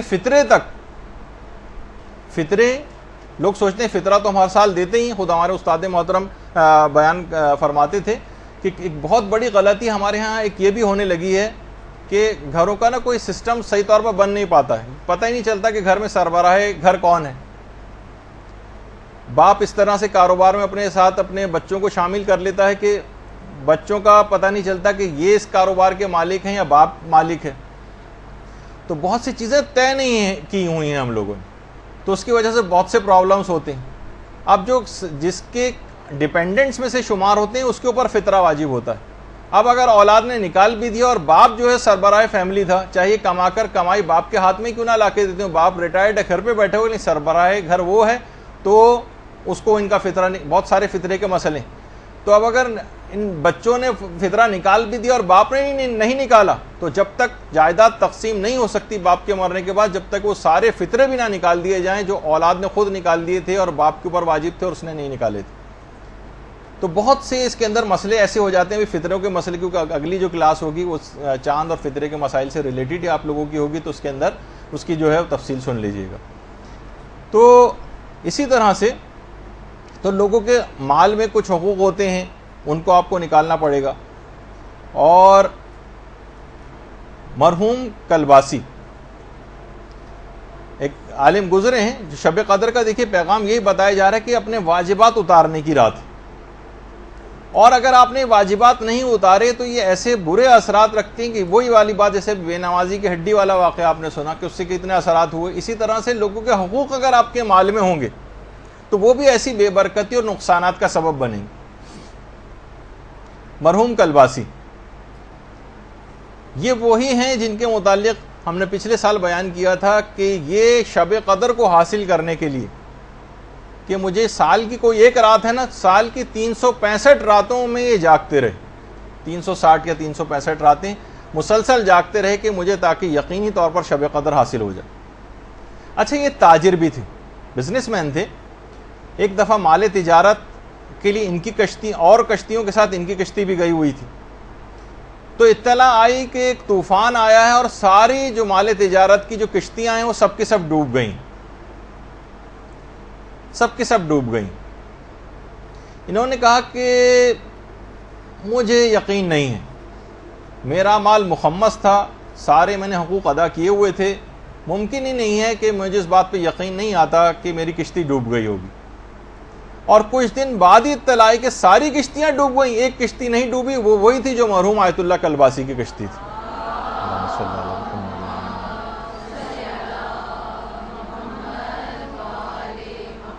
دیکھیں یہ بات یاد رکھ لیجئے کہ جب تک اس کو بند کر دیجیے,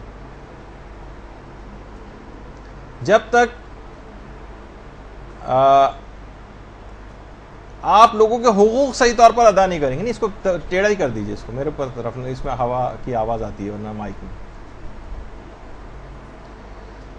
جب تک آپ لوگوں کے حقوق ادا نہیں کریں گے اور آپ کے مال میں لوگوں کے حق باقی رہیں گے, تو یاد رکھ لیجئے کہ یہی مستحقین زکوٰۃ, یہی مستحقین خمس, یہی مستحقین فطرہ یہ آپ کے دامن کو قیامت کے دن پکڑ لیں گے کہ پروردگار ان کے حقوق کے عوض جو اور پروردگار کیا کرے گا, ان کے جو حقوق آپ کے ذمے ہیں ان کے عوض آپ کی نیکیاں کاٹ کر دے دی جائیں گی. معاملہ اس قدر سخت ہوگا کہ محدث نعمت اللہ جزائری یہ بات فرماتے ہیں کہ کسی نے بقدر دانق چاندی, یعنی سمجھے کہ درہم کے چھٹے حصے کے برابر بھی, یعنی 1-2 روپے کے برابر بھی اگر کسی کا نقصان کیا ہوگا تو اس شخص کی 700 قبول شدہ نمازیں کاٹ کر صاحب حق کو دے دی جائیں گی.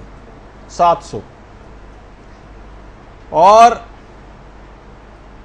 دیکھیے یہ بھی روایات کے اندر یہ بات آئی ہے کہ اتنی شدت ہوگی کہ انوار نعمانیہ میں محدث نعمت اللہ جزائری نے اس بات کو لکھا ہے. محدث نعمت اللہ جزائری کا یہ مقبرہ ہے خوزستان میں, کہ محشر میں کھڑا کر دیا جائے گا ایسے شخص کو اور کہا جائے کہ منادی ندا کرے گا جس کا جو حق ہے اس سے آ کر لے لے. فرماتے ہیں کہ اس وقت اہل محشر کے لیے اپنے پہچاننے والوں سے سخت کوئی بھی چیز نہیں ہوگی کہ مبادہ کوئی شخص آ کر ان سے حق کا مطالبہ کر دے کہ میرا حق اس نے نہیں دیا.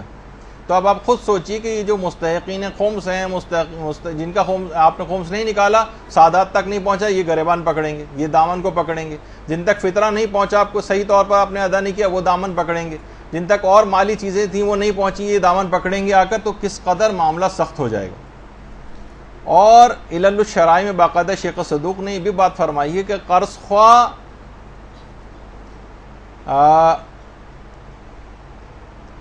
یہ جو ہیں یہ آ کر مقروض کا دامن پکڑیں گے, یہ ہمیں واپس کر سکتا تھا قرضہ لیکن اس نے اس کے باوجود بھی واپس نہیں کیا. تو پھر قرض خواہ کو اس کی نیکیاں کاٹ کر دی جائیں گی, اور اگر وہ نیکیاں بھی ختم ہو جائیں اس کے پاس تو پھر جو قرض خواہ ہے اس کے گناہ کاٹ کر مقروض کے نامہ اعمال میں لکھے جائیں گے. اور باقاعدہ حق الیقین میں علامہ مجلسی نے ایک چوتھے امام امام زین العابدین علیہ الصلوۃ والسلام کی روایت بھی لکھی ہے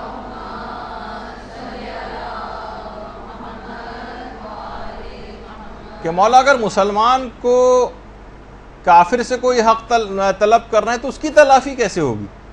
وہ تو جہنمی ہے, نیکیاں اس کے پاس ہیں ہی نہیں. امام نے فرمایا اس کے حق کے برابر کافر کے عذاب میں اضافہ کر دیا جائے گا. اور جب بھی یہی وجہ ہے کہ پیغمبر اسلام نے جو ایک سوال کیا تھا اپنے اصحاب سے, جس کی ہم نے ایک پوسٹ بنا کے بھی لگائی تھی, مفلس کون؟ ایک دن رسول اللہ نے اپنے اصحاب سے پوچھا جانتے ہو کہ مفلس کون ہے؟ صحابہ نے عرض کیا کہ مفلس وہ ہے جس کے پاس مال و دولت, باغات اور سرمایہ نہ ہو. رسول نے فرمایا میری امت کا مفلس وہ ہے جو قیامت کے دن اس حال میں آئے گا کہ اس کے پاس نماز, روزہ, زکوٰۃ جیسے اعمال موجود ہوں گے, لیکن اس نے زندگی میں کسی کو گالیاں دی ہوں گی, کسی کو تہمت لگائی ہوگی, کسی کا مال ہڑپ کیا ہوگا, کسی کا ناجائز خون بہایا ہوگا. ایسے شخص کی نیکیاں اس کے متاثرین کو دے دی جائیں گی. اگر اس کی نیکیاں کم پڑیں گی تو اس کی متاثرین کی برائیاں اس کے نامہ اعمال میں ڈال دی جائیں گی اور اسے دوزخ میں ڈال دیا جائے گا. ایسا شخص سچ مچ مفلس. تو آپ خود سوچئے کہ یہ تمام چیزیں ایسی ہیں کہ یہ اصلاً مفلس ہو جائیں گے. اس رات قضا واجبات اپنے اتارنے ہیں, قضا نمازیں اتارنے کا جو پیغام ہے وہ یہی ہے کہ اپنے واجبات اتارو. اور یہ اتنا عظیم ثواب دلواتا ہے واجبات اپنے اتارنا, یہ کسی کو اس کا حق واپس کرنا. مثلا قرضے کا 1 روپیہ بھی آپ نے کسی کو واپس کیا تو پیغمبر اسلام کی باقاعدہ ایک روایت ہے کہ جب کوئی 1 درہم اپنے طلبگاروں کو واپس کرتا تو یہ عمل اسے 1000 سال کی عبادت کا ثواب دلواتا ہے, 1000 غلام آزاد کرنے کا ثواب دلواتا ہے, اور 1000 حج و عمرے سے بہتر ہے یہ عمل. اللہم صلی علی محمد. یعنی آپ کا پیسہ ضائع نہیں جا رہا, یہ اتنا ثواب آپ کو, یہ جو آپ مال لوگوں تک پہنچا رہے ہیں, اپنے پچھلے واجبات اتار کر پہنچا رہے ہیں, یہ اتنا زیادہ آپ کو ثواب دلوانے والا عمل. اور یہ بھی روایت کے اندر آیا کہ جو بھی اپنے طلبگاروں کو راضی کر لے. دیکھیے بعض اوقات ہوتا ہے کہ ہم دے نہیں پاتے لیکن ہم اس کو راضی کر سکتے ہیں, ٹھیک ہے ہم نے تمہارا نقصان کر دیا تھا, ٹھیک ہے تمہارے ہم پر یہ چیز تھی, تم نے ہمیں قرضہ دیا تھا لیکن اس قرضے کو معاف کر دو, یہ ہمارے حالات ہے. کسی طرح سے بھی اس کو اگر راضی کر لیں تو کہہ رہے ہیں جو شخص بھی اپنے طلبگار کو راضی کر لے گا وہ بلا حساب جنت میں جائے گا, اور جنت میں اسے حضرت اسماعیل کی رفاقت نصیب ہوگی. تو نمازوں کی قضا کا جو پیغام ہے وہ یہی ہے کہ ان کو خود سے اتارنا شروع کریں, اپنے تمام واجبات کے ساتھ ساتھ خاص طور پر نمازیں ان کو اتارنا شروع کریں. حاجی نوری نے باقاعدہ ایک واقعہ لکھا ہے نجف اشرف کے ایک عالم کا. وہ عالم کہتے ہیں میں نجف اشرف میں رہا کرتا تھا. یہ نجف کی بہت پرانی تصویر ہے آپ کے سامنے. میرے والدین البتہ دوسرے شہر میں تھے اور خط و کتابت سے جو ہے وہ رابطہ ان سے رہتا تھا. تو میں نے خواب میں ایک دن دیکھا, رات کو میں سویا تو میں نے خواب میں دیکھا کہ کچھ لوگ ہیں وہ میری ماں کو مار رہے ہیں. یعنی ایسا لگا جیسے فرشتے جس طرح سے عذاب دے رہے ہوتے. میری ماں کی ناک سے خون بہ رہا ہے, میں آگے بڑھا, ان کے پاس گیا کہ میری ماں کو کیوں مار رہے ہو؟ انہوں نے کہا ہم خدا کی طرف سے معمور فرشتے ہیں اور تمہاری ماں کو یہ عذاب اس وجہ سے دے رہے ہیں کہ تمہاری ماں نماز کو بہت ہلکا سمجھتی تھی, نماز نہیں پڑھتی تھی اور رمضان کے روزے بھی یہ چھوڑا کرتی تھی. اچھا دیکھیے, آج بھی کتنے سوالات علماء سے جو لوگ پوچھتے نظر آتے ہیں, مدرسے کے اپنے اس کے اوپر اتنے سوالات آتے ہیں, اور سب کے سب کا ہم نے جو تجزیہ اور ایک انالیسس کیا ہے وہ یہ ہے کہ ان میں سے 99% ایسے افراد ہوتے ہیں جو فقط یہ چاہتے ہیں کوئی ایسا پوائنٹ مل جائے جس سے ہم روزہ چھوڑ دیں. انٹینشن سوال پوچھنے کی ہوتی ہے روزہ چھوڑنا. مثلا کتنی خواتین ہیں بچے کو دودھ پلا رہی ہیں, وہ سوال بس ہر وقت ان کا یہی والا سوال جو ہے وہ ہوتا ہے کہ کہیں بچے کو فیڈ میں کوئی کمی نہ ہو جائے, جبکہ آقا سستانی وغیرہ کا نظریہ ہے, وہ کہتے ہیں کہ اگر اوپر سے کوئی دودھ بچے کو پلایا جا سکتا ہے, مثلا جانور کا دودھ یا کچھ عورتیں مل کر بھی اگر پلا دیں اور اس سے بچے کا گزارا ہو جائے گا, تو پھر اس کے لیے روزہ چھوڑنے میں اشکال ہے, یعنی اس کو روزہ رکھنا ہی پڑے گا اور باہر سے اس چیز کو پورا کرے. لیکن کیا ہے, عورتیں چاہتی ہیں چھوڑ دیں. بہت سارے افراد اس بات کو کہہ رہے ہوتے ہیں کہ جناب گرمی بہت ہے, ہماری جاب کے ٹائمنگز اس طرح کے ہیں اور بہت دھوپ میں بھاگنا پھرنا پڑتا ہے, ہم کیا کریں, ہم کیا روزہ رکھیں یا چھوڑ دیں. ان کی پوری, بہت سے لوگ تو پوچھتے نہیں, ویسے ہی چھوڑ دیتے ہیں, لیکن جو کچھ پوچھتے ہیں اس میں بھی کتنا سخت مسئلہ ہے کہ جناب یہ لوگ پہلے تو اگر یہ بغیر جاب کے رہ سکتے ہیں تو بغیر جاب کے رہیں گے, چھٹی لے سکتے ہیں تو چھٹی لے لیں, چھٹی لینا ممکن نہیں ہے, اور اگر ان کی تنخواہ مثلا کٹ جائے گی, اگر اس کے بغیر بھی ان کا گزارا ہو سکتا ہے تو ایسا کر لیں. کوئی اور ان کے پاس مال موجود ہے تو ایک مہینہ مثلا اگر نہیں کمائیں گے یہ تو اس سے گزارا ہو جائے گا, ورنہ قرضہ بھی اگر لینا پڑے تو قرضہ لیں اور اپنے روزے کو بچائیں. اور پھر بھی اگر یہ کوئی سی بھی چیز ممکن نہیں ہے تو پھر اتنا پانی پی سکتے ہیں کہ جس سے ان کی جان بچ جائے, اور اس کے بعد پورے دن امساک کرنا پڑے گا اور بعد رمضان اس کی قضا بھی کرنا پڑے گی. دیکھیے مسئلے کتنے زیادہ سخت ہیں اس کے. تو بہرحال لوگ اس انداز سے نماز و روزہ چھوڑتے ہیں. تو وہ عالم کہنے لگے فرشتے میری ماں کو مار رہے تھے, اور کہا کہ یہ نمازیں نہیں پڑھتی تھی اور رمضان کے روزے بھی قضا کرتی تھی. اچھا اب, اور میری ماں کو یہ عذاب ہو رہا تھا کہ ناک سے خون بھی اس کے جاری تھا. ایک اچانک سے میری آنکھ کھل گئی, بیدار ہو گیا, کیونکہ دروازے پر کسی نے دستک دی تو دیکھا ایک آدمی کھڑا ہوا اور کہا کہ تمہاری ماں انتقال کر گئی ہے اور اس کا جنازہ جو ہے, اس کا جنازہ کربلا لے جایا جا رہا ہے, پہنچنے والا ہے, تم بھی فوراً پہنچو. یہ کہنے میں نجف سے بھاگا وہاں سے کربلا آیا تاکہ اپنی ماں کی تدفین میں شریک ہو سکوں. یہ بھی کربلا کی ایک بہت پرانی تصویر ہے. اللہم صلی علی محمد.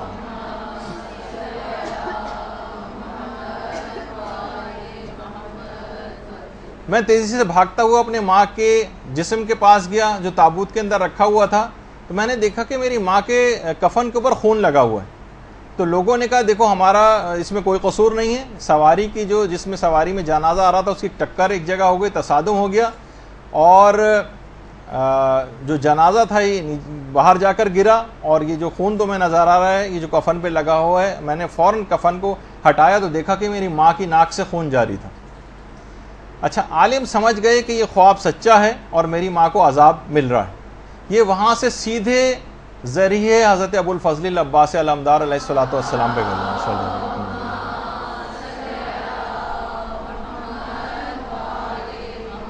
ایک بہت پرانی تصویر ہے حضرت عباس کے روضے کی, اور اب تو ماشاءاللہ ذریعہ جو ہے وہ بہت ہی پرشکوہ ہو چکی ہے. اللہم صلی علی محمد.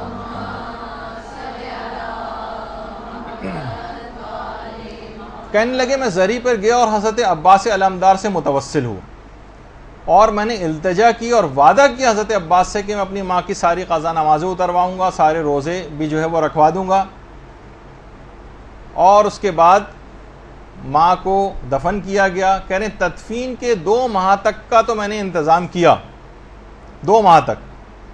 البتہ 2 مہینے کے بعد کچھ ایسی مصروفیات ہوئیں کہ میں مزید نمازیں اور روزے انجام نہیں دلوا سکا, میرے دماغ ہی سے نکل گیا.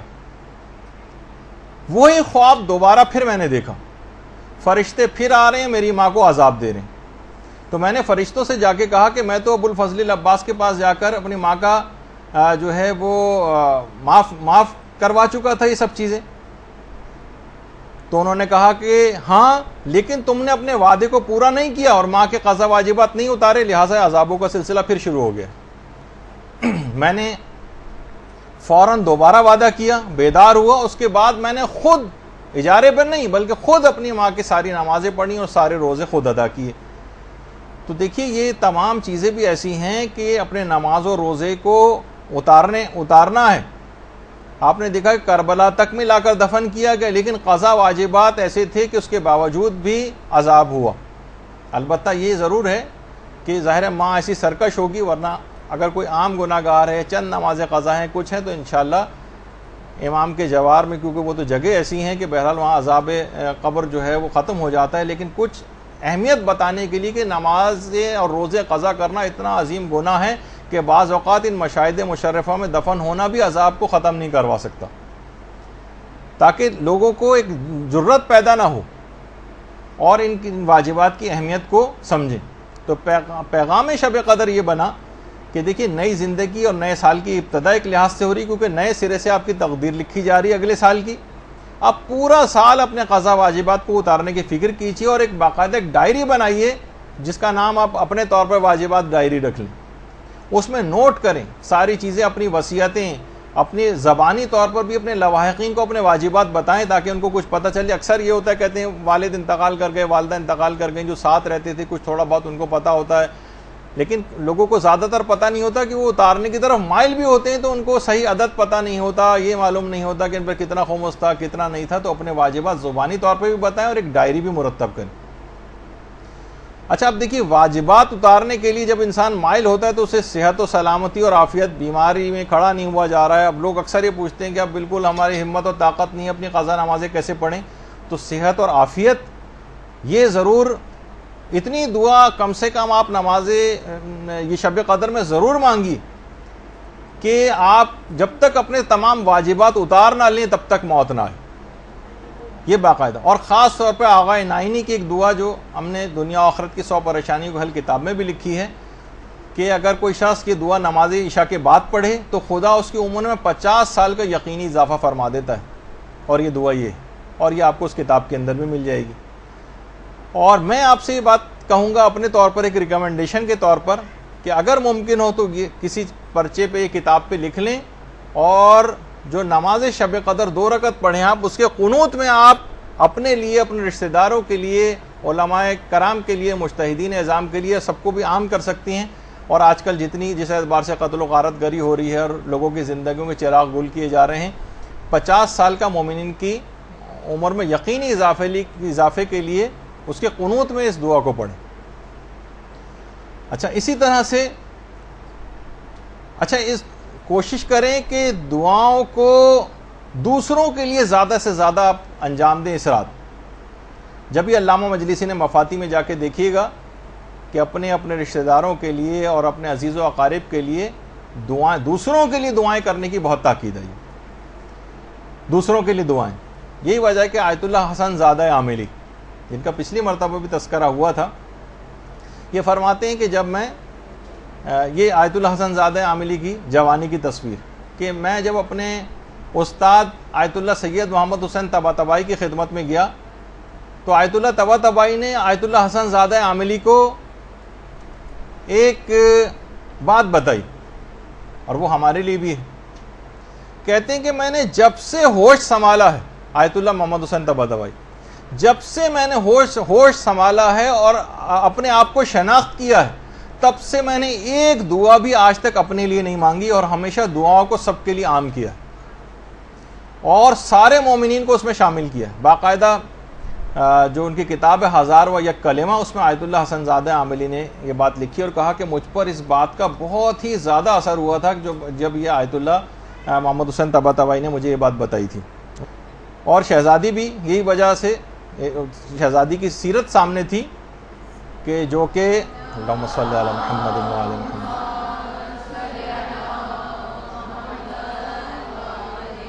کہ امام حسن فرماتے تھے کہ ساری رات گزر جاتی تھی، والدہ گرامی یعنی ابتدائی شب سے لے کر اور صبح ہو جاتی تھی، اور فقط دوسروں کے لیے دعا کرتی تھی۔ جب وہ پوچھتے بھی تھے کہ ایسا کیوں ہے تو وہ کہتی تھی الجار ثم الدار، پہلے پڑوسی، پہلے دیگر لوگ اور اس کے بعد پھر اپنے گھر والے۔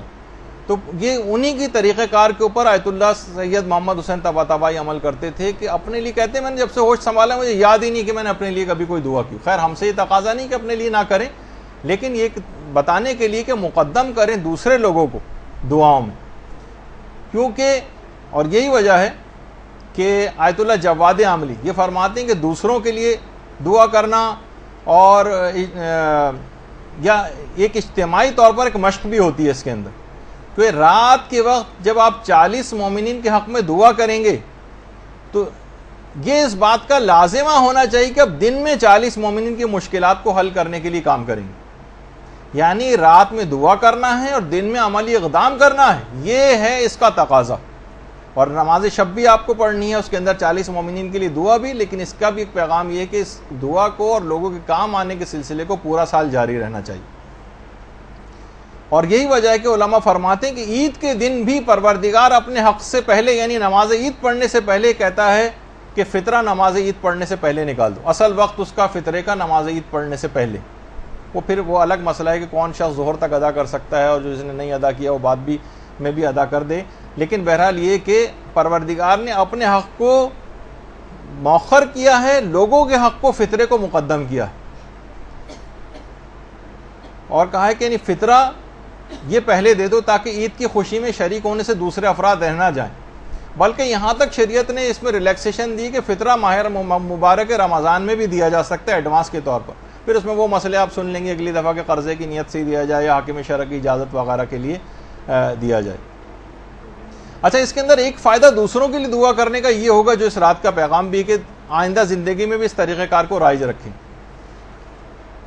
علماء فرماتے ہیں کہ دیکھیں ہم جو اپنے لیے دعائیں کرتے ہیں نا, اس میں موانعات آڑے آ جاتے ہیں. احتمال ہے کہ شاید دعا قبول نہ ہو, کچھ ایسے اعمال انجام دے دیے ہوں کہ جس سے دعا قبول نہ ہو. لیکن جب آپ دوسروں کے لیے دعا کرتی ہیں تو ایک فرشتہ خلق ہوتا ہے, اور وہی دعا جو آپ کر رہی ہیں اپنے لیے دوسروں کے لیے کر رہی ہیں, وہی فرشتہ آپ کے اپنے حق میں کرنا شروع کر دیتا ہے. اور فرشتوں کے لیے کیونکہ موانعات کوئی نہیں ہے اور کوئی طریقہ کار ایسا نہیں کہ فرشتوں کی دعا قبول نہ ہو, کہ ان کے اعمال وغیرہ کا بھی کوئی مسئلہ نہیں ہے کہ وہ نافرمانی خدا معاذ اللہ انجام دیتے ہوں, تو کوئی چانس ہی نہیں بنتا کہ وہ دعا ان کی رد ہو جائے. تو دوسروں کے لیے مقدم کرنا یہ بہت اہم بات ہے. بلکہ علامہ سید ابن طاؤس تو ایک بڑی عجیب بات کہتے تھے شب قدر میں تو مومنین کے لیے دعا کرنی ہے, میں یہ کہتا ہوں کہ قابل اصلاح کفار کے لیے ہدایت کی دعا بھی ضرور کریں, کیونکہ خدا کی کسی سے کوئی دشمنی نہیں ہے اور وہ کافروں کو بھی آتش جہنم سے آزاد دیکھنا چاہتا ہے. وہ چاہتا ہے کہ وہ بھی راہ ہدایت کو پالیں.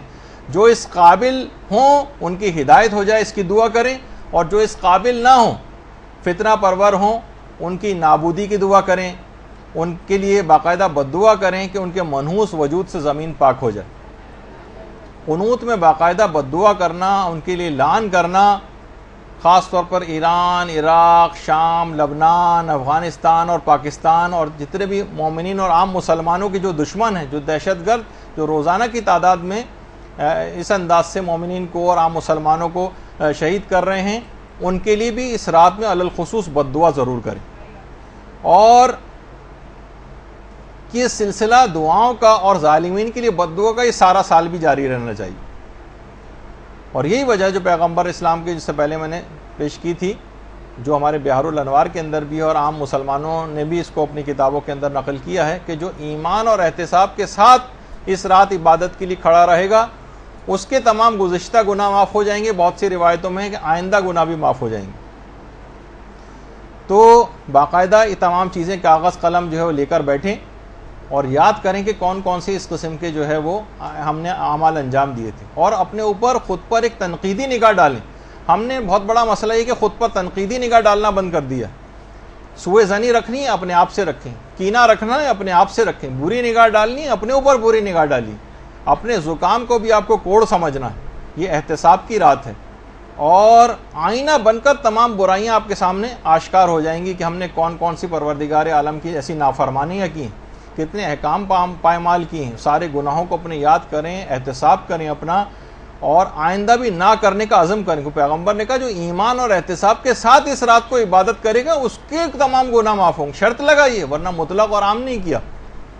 تو بہرحال یہ تمام چیزیں ایسی ہیں، اور یہی وجہ ہے کہ تفسیر المیزان کے جو فارسی مترجم ہیں سید محمد باقر موسوی اصفہانی، انہوں نے کہا کہ ہمدان میں ایک علاقہ ہے جس کا نام ہے گنداب، وہاں پر ایک علی گندابی نام کا ایک بدماش ہوتا تھا جس کی سچا کیونکہ واقعہ ہے، باقاعدہ ایران کے اندر توبہ علی گندابی کے موضوع پر فلمیں تک بنائی گئی، بالکل سچا واقعہ ہے۔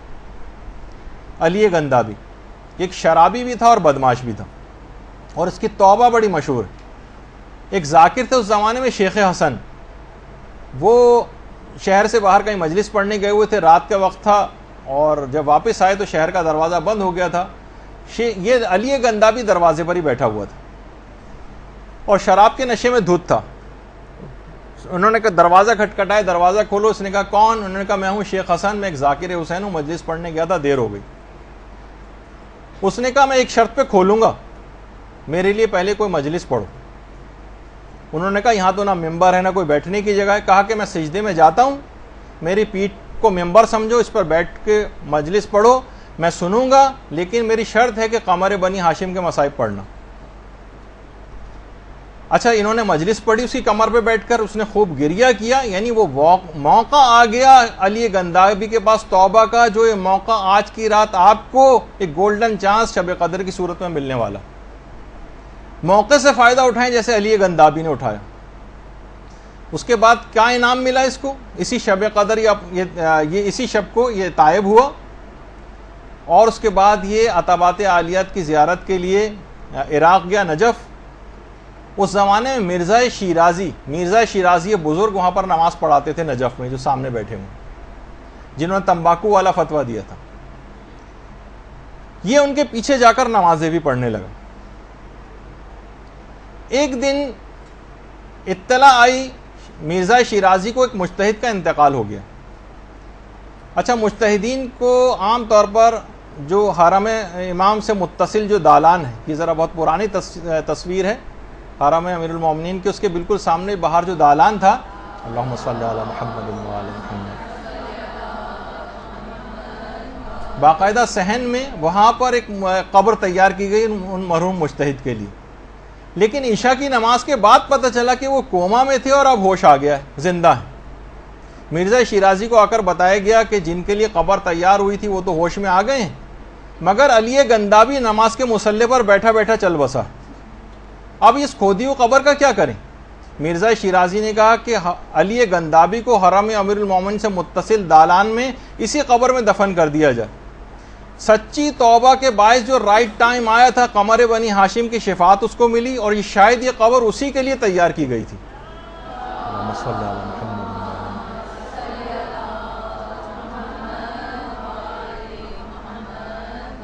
تو دیکھیے مواقع بار بار نہیں آتے، اس نے اس موقع سے فائدہ اٹھایا، موقع توبہ کا آ گیا تھا۔ شب قدر سے اچھا کوئی موقع توبہ کا ہوگا آپ کے پاس؟ نہیں آئے گا۔ تو جیسے اس نے پکارا قمر بنی ہاشم کو، یہ ہستیاں ایسے ہی شفیع ہیں، ان کو پکاریے۔ شب قدر امام زمانہ علیہ السلام اور شہزادی حضرت فاطمہ الزہرا سلام اللہ علیہا سے منسوب۔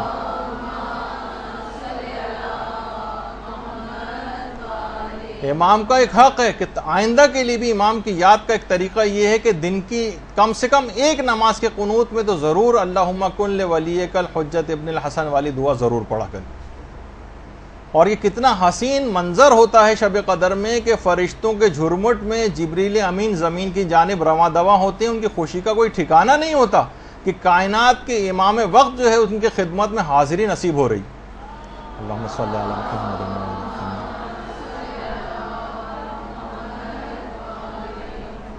اور فائنل تقدیریں لکھے جانے کے بعد فائنل دستخط اور امضا کے لیے امام کے پاس آتی، اور یہ بھی اس رات کو یاد کرنے کا ایک فلسفہ امام کو یہ کہ امام کے پاس آپ کی تقدیریں آتی ہیں، اور عام دنوں میں بھی ہفتے میں کم سے کم 2 دن آپ کا جو نامہ اعمال، جو ہمارا سیاہ نامہ اعمال ہے، جو باعث شرم نامہ اعمال، یہ امام زمانہ کے سامنے پیش کیا جاتا، اور ساری رپورٹ امام کو پیش کی جاتی۔ آپ خود سوچیں کہ ہمارے دلوں کے چھپے ہوئے خیالات سے بھی جو چیزیں جو واقف ہوں، اور ایک ایک چیز اس کے اندر ایسے فرشتوں نے لکھ دی ہو جو ہر چیز سے جو بھی ہم کام کرتے ہیں، غیبتیں کرتے ہیں اور ہم گانے سن رہے ہیں اور لڑائی جھگڑے کر رہے ہیں ایک دوسرے کو، برا بلا، کینے، حسد، سب کچھ تفصیلات لکھی ہوئی ہیں امام زمانہ کے دل مقدس پر جو ہے وہ کیا گزرتی ہوگی۔ تو اس رات کا ایک یہ ہے کہ اس رات کا کہ امام زمانہ سے منسوب رات ہے، اس رات کو بھی ان کو یاد کرنا ہے، اور ایک یہ کہ اس کو سارے سال پر محیط کرنا ہے امام کے ذکر۔ سوچیں کہ ہمارے نامہ اعمال ہفتے میں 2 بار امام کے سامنے پیش کیے جا رہے ہیں۔ اسی طریقے سے اس رات مخصوص زیارتیں بھی جو ہیں وہ بھی کرنی ہیں، ہمیں پڑھنی، اس کا وقت نہیں ہے ابھی اس میں مجھے بتانے کا، کہ امام حسین علیہ السلام، شہدائے کربلا، حضرت عباس، شہزادہ علی اکبر، اور خود امام زمانہ کی جو زیارت ہے، اور زیارت جامعہ کی خود امام نے کس طرح سے تاکید کی ہے، یعنی اس رات کو زیارت پڑھنے کا جو فلسفہ ہے۔ دیکھیں زیارت کیا ہے؟ سلام ہے، سلام۔ روزانہ ہمیں یہ پیغام ہے اس رات کو بھی ان کو سلام کرنے کا، کہ عام زندگی میں بھی بہت رائج ہے کہ امام زمانہ کو سلام کیا جائے، اور ہر نماز کے بعد ہم زیارت پڑھتے ہیں اور وہ بھی سلام ہے، تاکہ ہمیں ان کی قربانیاں یاد رہیں۔ یہ کیوں ہے پڑھنے کا؟ تاکہ ان کے اہداف یاد رہیں۔ مثلا قائد اعظم کا دن یہاں پہ منایا جاتا ہے، ان کی یاد منائی جاتی ہے، ان کے کارنامے بتائے جاتے ہیں، ان پہ کوئز پروگرام جو ہیں وہ کیے جاتے ہیں، ان کے ہدف کو ڈسکس کیا جاتا ہے۔ تو سلام دیکھیے ابتدا ہے۔ سلام جب آپ کرتے ہیں نا کسی کو سلام، یہ پہلے ابتدا ہوتی ہے جس سے بات شروع ہوتی ہے۔ ہمارے ہاں زیارت یا سلام پڑھ کر جو ہے وہ کام شروع ہونے کے بجائے کام کو ختم سمجھا جاتا ہے۔ اختتام پہ ہم نے پڑھ لی، اس کو سلام کیا، اس کے بعد چلتے بنے۔ تو بہرحال کام کا دیکھیے تقاضا یہ کہ روزانہ جو امام زمانہ علیہ السلام کو سلام کیا جائے، بار بار ان کو سلام کرنے کی تاکید ہے، تاکہ آپ بار بار امام کی طرف متوجہ ہوں۔ اب آپ کو کام کرنا ہے۔ دیکھیے جیسے کوئی سیکورٹی گارڈ آپ کسی جگہ پہ رکھتی ہیں، آتے جاتے سیکورٹی گارڈ آپ کو سلام کر رہا ہو، پھر اس خوش اخلاقی سے سلام کرنے کے بعد ڈیوٹی پر مستعد ہو جائے، آپ اس سے خوش ہوں گے۔ لیکن ایک سیکورٹی گارڈ ایسا ہے جو دن میں 20 دفعہ آپ کو سلام کر رہا ہے، لیکن اس کے بعد اپنے کوارٹر میں جا کر سو جاتا ہے اور اپنا فریضہ انجام نہیں دے رہا، اب آپ اس سے خوش نہیں ہوں گی، نہ آپ اس کے سلامی جھاڑنے سے جو ہے وہ کافی سمجھیں گی، بلکہ اس کو ڈانٹ پھٹکار کی جائے گی، اس کو نکال دیا جائے گا وہاں سے۔ کہا کہ تو یہ ہمارا جو زیارت پڑھنے کا اور سلام کرنے کا اس انداز سے ایک زبانی کلامی سے وہ بن کے رہ گیا، یعنی ہمیں واقف ہی نہیں کہ سلام کے کیا معنی ہیں، بس سلام کیے چلے جا رہے ہیں اور کام ان کے لیے کچھ بھی کوئی انجام نہیں دے رہا۔ ایسے ہی ہے جیسے وہی میں نے سیکورٹی گارڈ کی مثال دی کہ وہ جا کے پڑھ کر سو جاتا۔ تو یہ خاص کہ ان تمام شخصیات کا ایک مشن اور ہدف تھا، روزانہ ان کو سلام کرو، یاد کرو، ان کے مطابق عمل کرنے کی کوشش کرو۔ دیکھیے یہی وجہ ہے کہ جو اعمال جتنے بھی انجام دیے جاتے ہیں اس میں خود شیخ مفاتیح الجنان میں باقاعدہ شیخ صدوق نے اس رات کا جو سب سے بڑا عمل بتایا وہ علم دین کا حصول بتایا۔ ہم اس پر نہیں دیکھتے کوئی اس اصول کے اوپر کوئی کاربند ہو، یہ علم آپ کی شفاعت کروائے گا۔ دیکھیے کتنے خواتین ایسی ہیں جو اب ایک چیز ہونی شروع ہو گئی، جیسے کہ ہم فیس بک پہ مختلف حدیثیں لگاتے ہیں، آپ لوگ اس کو شیئر کرتی ہیں، تو یہ خود یہ شیئر کرنا ایک تبلیغ کے اندر حصہ بننا، زیادہ سے زیادہ ان چیزوں کو شیئر کر کے دوسروں تک پہنچائیں۔ اور یہ اتنا بڑا عمل ہے تبلیغ کا کہ آیت اللہ مرشی نجفی فرماتے تھے کہ جس زمانے میں میری عمر 30 سال تھی، 30 سال کی تھی مرشی نجفی کی عمر جو ان کی تصویر سامنے ہے، کہنے میں نے 30 سال کی عمر میں قیامت کا پورا منظر اپنی آنکھوں سے دیکھا تھا۔ میں نے دیکھا کہ قیامت آ گئی اور خوفناک سور پھونکا گیا ہے، اور اس کے بعد پھر حساب و کتاب کی جگہ پہ مجھے لے جایا گیا۔ یہ جگہ اس جگہ سے الگ تھی کہ جہاں پر عام لوگوں کا حساب کتاب ہو رہا تھا، اور مجھے یہ بات بتائی گئی کہ اہل علم افراد کی عزت و اکرام کی وجہ سے ان کا حساب کتاب الگ رکھا گیا، عام لوگوں کے سامنے نہیں۔ میں خیمے میں ایک میں داخل ہوا تو میں نے دیکھا کہ پیغمبر اسلام ایک منبر پہ تشریف فرما،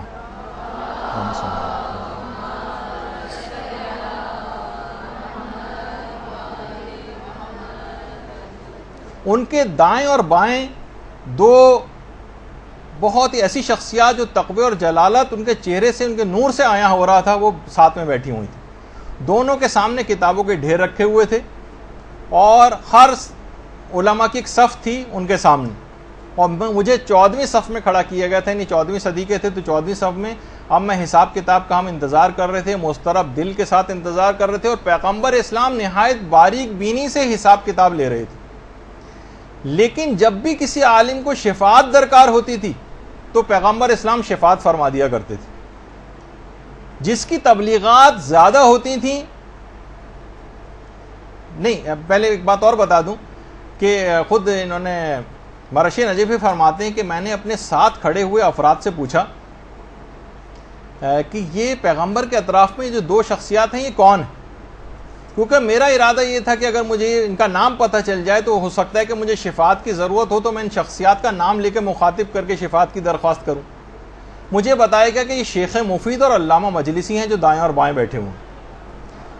اچھا، ان کی جو کتابیں تھیں، ان کی جو تالیفات، وہ ان کا ذریعہ شفاعت تھیں۔ جس کی تبلیغات زیادہ تھیں، جس کی کتابیں زیادہ تھیں، اس کو حق شفاعت دوسرے کی نسبت زیادہ تھا۔ اور علامہ مجلسی کے سامنے کتابیں زیادہ تھیں۔ آپ کو معلوم ہے نا کہ علامہ مجلسی کا ایوریج نکالا جائے تو 1000 صفحات پر ڈے لکھنے کا ایوریج تھا ان کا، اور ہمارا جو ہے پوری زندگی میں بھی ایک صفحہ لکھنے کا نہیں ہوتا بعض اوقات۔ تو ان کا حق شفاعت زیادہ تھا۔ تو یہ باقاعدہ آپ نے دیکھا کہ یہ علم جو ہے جو آپ حاصل کریں گے، جو شب قدر میں بہت زیادہ اس بات کی تاکید کی گئی ہے۔ واقعہ تو اور بھی لمبا ہے لیکن اس وقت بیان کرنے کا ٹائم نہیں ہے، موت کے دروس میں ہم نے اس واقعے کو مکمل بیان کیا ہے۔ تو یہ علم کا حاصل کرنا اور اس کو پھیلانا، یہ قیامت کے دن یہ اس رات کا پیغام ہے، ورنہ اس رات تو صرف عبادت میں گزاری جانی چاہیے تھی، باقی 360 دن جو اور آپ کے پاس پورے سال کے پڑے ہوئے ہیں اس کے اندر آپ پڑھتی رہتی ہیں۔ اس رات ہی کو علم کے اندر اس کو لگانا، یہ کیوں زیادہ بڑا اس کو عمل قرار دیا گیا؟ کیونکہ اس تمام اعمال کو اس رات کو انجام دینے کا ایک فلسفہ ہے۔ یہ جو ٹکڑوں کے اندر یہ اعمال ہیں، نماز ہے اس کا مطلب پورے سال نماز کا پابند رہنا ہے، زیارات ہیں، سلام کرنا ہے تو امام کا کام بھی اس سلام کے ساتھ ساتھ انجام دینا ہے، غسل کرنا ہے، نمازیں پڑھنی ہیں، باوضو رہنا ہے، تو پورے سال اس کو جو ہے سلسلے کو جاری رکھنا ہے، تبلیغات کرنی ہے تو پورے سال تین پیغامات فقط ایک رات کی حد تک رہنے والے معاملات نہیں ہیں۔ باقاعدہ شیخ محمد تقی اصفہانی یہ فرماتے ہیں کہ شیخ انصاری سے ایک دفعہ سوال ہوا کہ اجتہاد جو ہے یہ کتنوں پر واجب عینی ہے؟ دیکھیں اجتہاد ایک علاقے کے اندر کچھ افراد پہ، تو کچھ افراد ایسے ہونے چاہیے نا جو مجتہدین ہوں، ان پر واجب عینی ہوتا ہے۔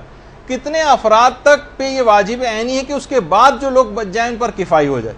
یہ سوال باقاعدہ پوچھا گیا، اور اس زمانے کتنے عرصے پرانی جو ہے شیخ انصاری کے زمانے کی جو ہے وہ بات ہے۔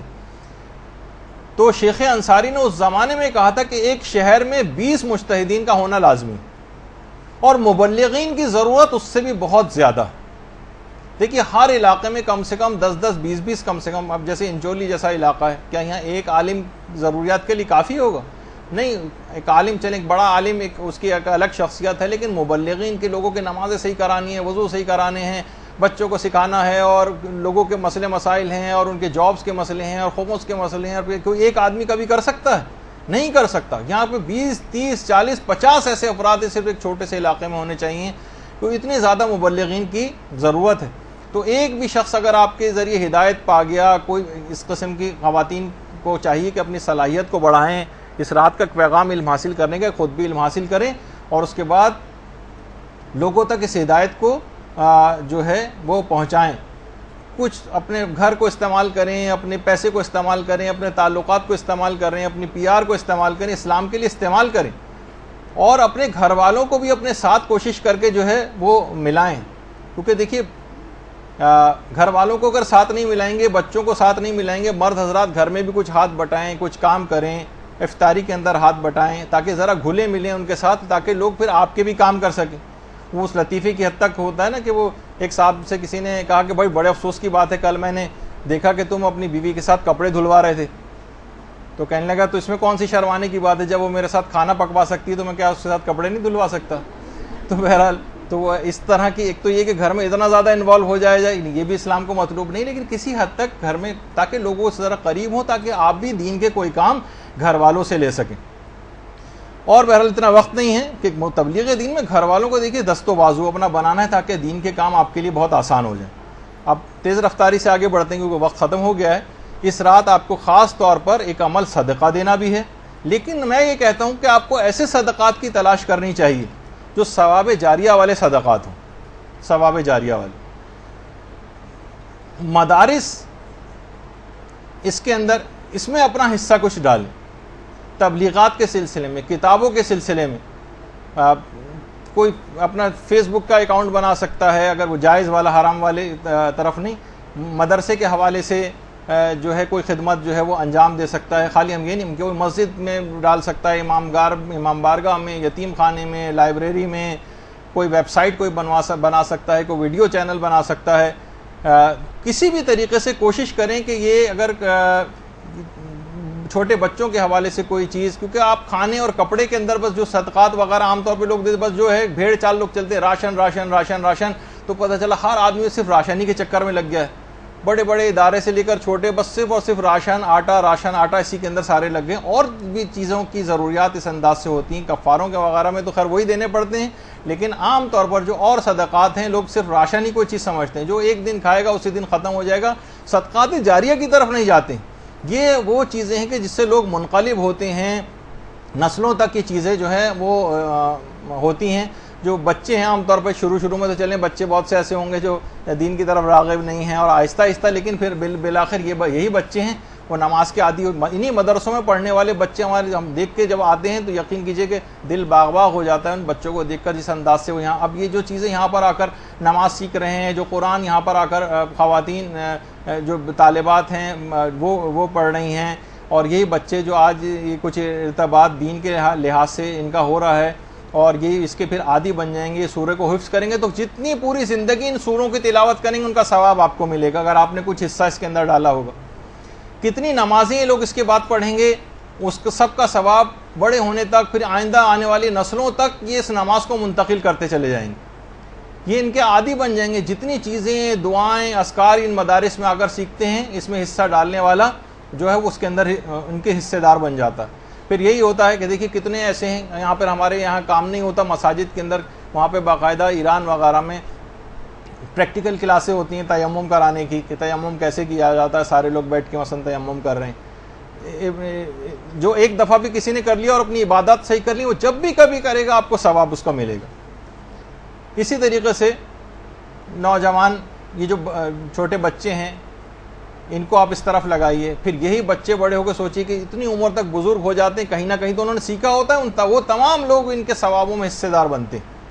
اور پھر یہی انہی میں سے کوئی بڑا ہو کر عالم دین بنے گا اور وہ آگے تبلیغات کا سلسلہ جاری کرے گا. کتنے بچے ہمارے جو مثلا یہاں سے پاکستانی مدارس سے اس کے بعد نجف اور قوم وغیرہ جو جاتے ہیں, خود ہمارے مدرسے کا ایک طالب علم بھی جو ہے وہ نجف جا چکا ہے, اور جو اور افراد ہیں جو خدمات انجام دے رہے ہیں. کتنی خواتین ہیں جو طالبات جو یہاں سے مختلف ممالک گئی ہیں, مختلف شہروں میں گئی ہیں, مختلف گاؤں کے اندر گئی ہیں, اور مدارس کھول رہی ہیں اور اپنے جو ہے وہ کام جو ہے سارے انجام دے رہی ہیں.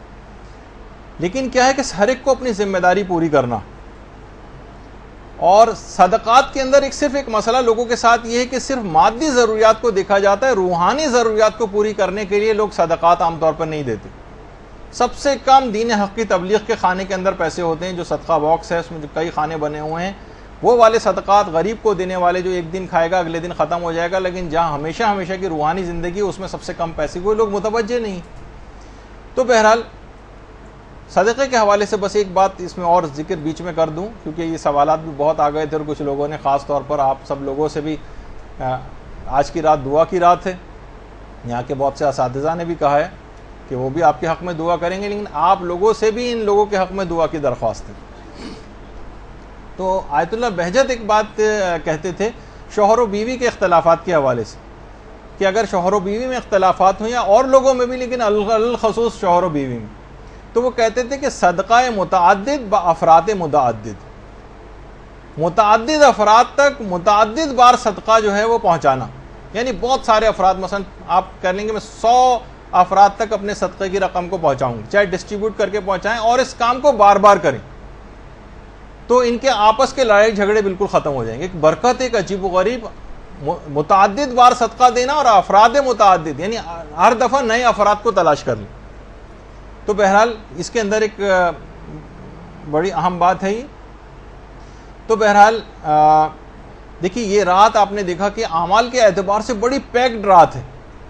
آپ دیکھیں گے کہ ایک تو ویسی بھی گرمیوں کی جو اس طرح آج کل کی جو راتیں بہت چھوٹی ہو گئی ہیں, لیکن اعمال بہت زیادہ ہیں, مصروفیات اس رات کی بہت زیادہ ہیں. اس کا بھی ایک پیغام ہے کہ پوری زندگی بھی آپ کو سالانہ اسی طرح مصروفیت کے ساتھ گزارنی ہے, سوتے نہیں رہنا ہے, مصروف زندگی گزاری ہے دینی اعتبار سے, کیونکہ وقت ہمارا لکھا جا چکا ہے. جب تک بھی سارا سال اگر ہم سوتے رہے اور چند صرف رسومات کی حد تک ہم رہے اور صرف رمضان کی میں ہی صرف گہما گہمی نظر آئی، محرم میں صرف گہما گہمی نظر آئی، بس رمضان میں قرآن اٹھا لیا، اس کے بعد پھر ایک طویل نیند کا ہم جو ہے وہ شکار ہو گئے. تو یہ پھر سب سے بڑا مسئلہ آج کل، بس ایک شکایت کرتا ہوں اس کے بعد اپنی گفتگو ختم کرتے ہیں، کہ کہیں بھی ہمیں لوگوں میں دین کے اعتبار سے کوئی شوق، کوئی ذوق، کوئی سرگرمی، کوئی حرارت یہ نظر نہیں آتی. نہ کوئی مکتب سے اپنے عشق نظر آتا ہے، نہ کوئی تگ و دو کے ساتھ محنت کرتا نظر آتا ہے. بہت سے افراد تو ایسے ہی دیندار افراد، ان کی شکل دیکھ کے جمائیاں آنی شروع ہو جاتی، اتنی سستی کاہلی جو ہے برس رہی ہوتی. تو بہرحال آپ دیکھتی ہیں کہ دنیا دار افراد ٹی وی پر آپ کتنے انٹرویو سنتی ہیں، فلاں جو اداکارہ ہیں جناب کثرت کام کی زیادتی کی وجہ سے وہ نہ بے ہوش ہو گئیں شوٹنگ پہ، کئی راتوں سے وہ سوئی نہیں تھیں، اور فلاں گلوکار جو صبح رات کے 3 بجے سے اٹھ کر جو ریاض کرنا شروع کرتے ہیں تو 3 گھنٹے تک مٹکے میں منہ ڈال کے مثلا کرتے رہتے ہیں اور ریاض کرتے ہیں. مثلا یا جو بہت سارے کھلاڑی ہیں اسکواش وغیرہ کے، وہ 3-3 4-4 گھنٹے تک جناب ایک دیوار پہ بال مارتے رہتے ہیں.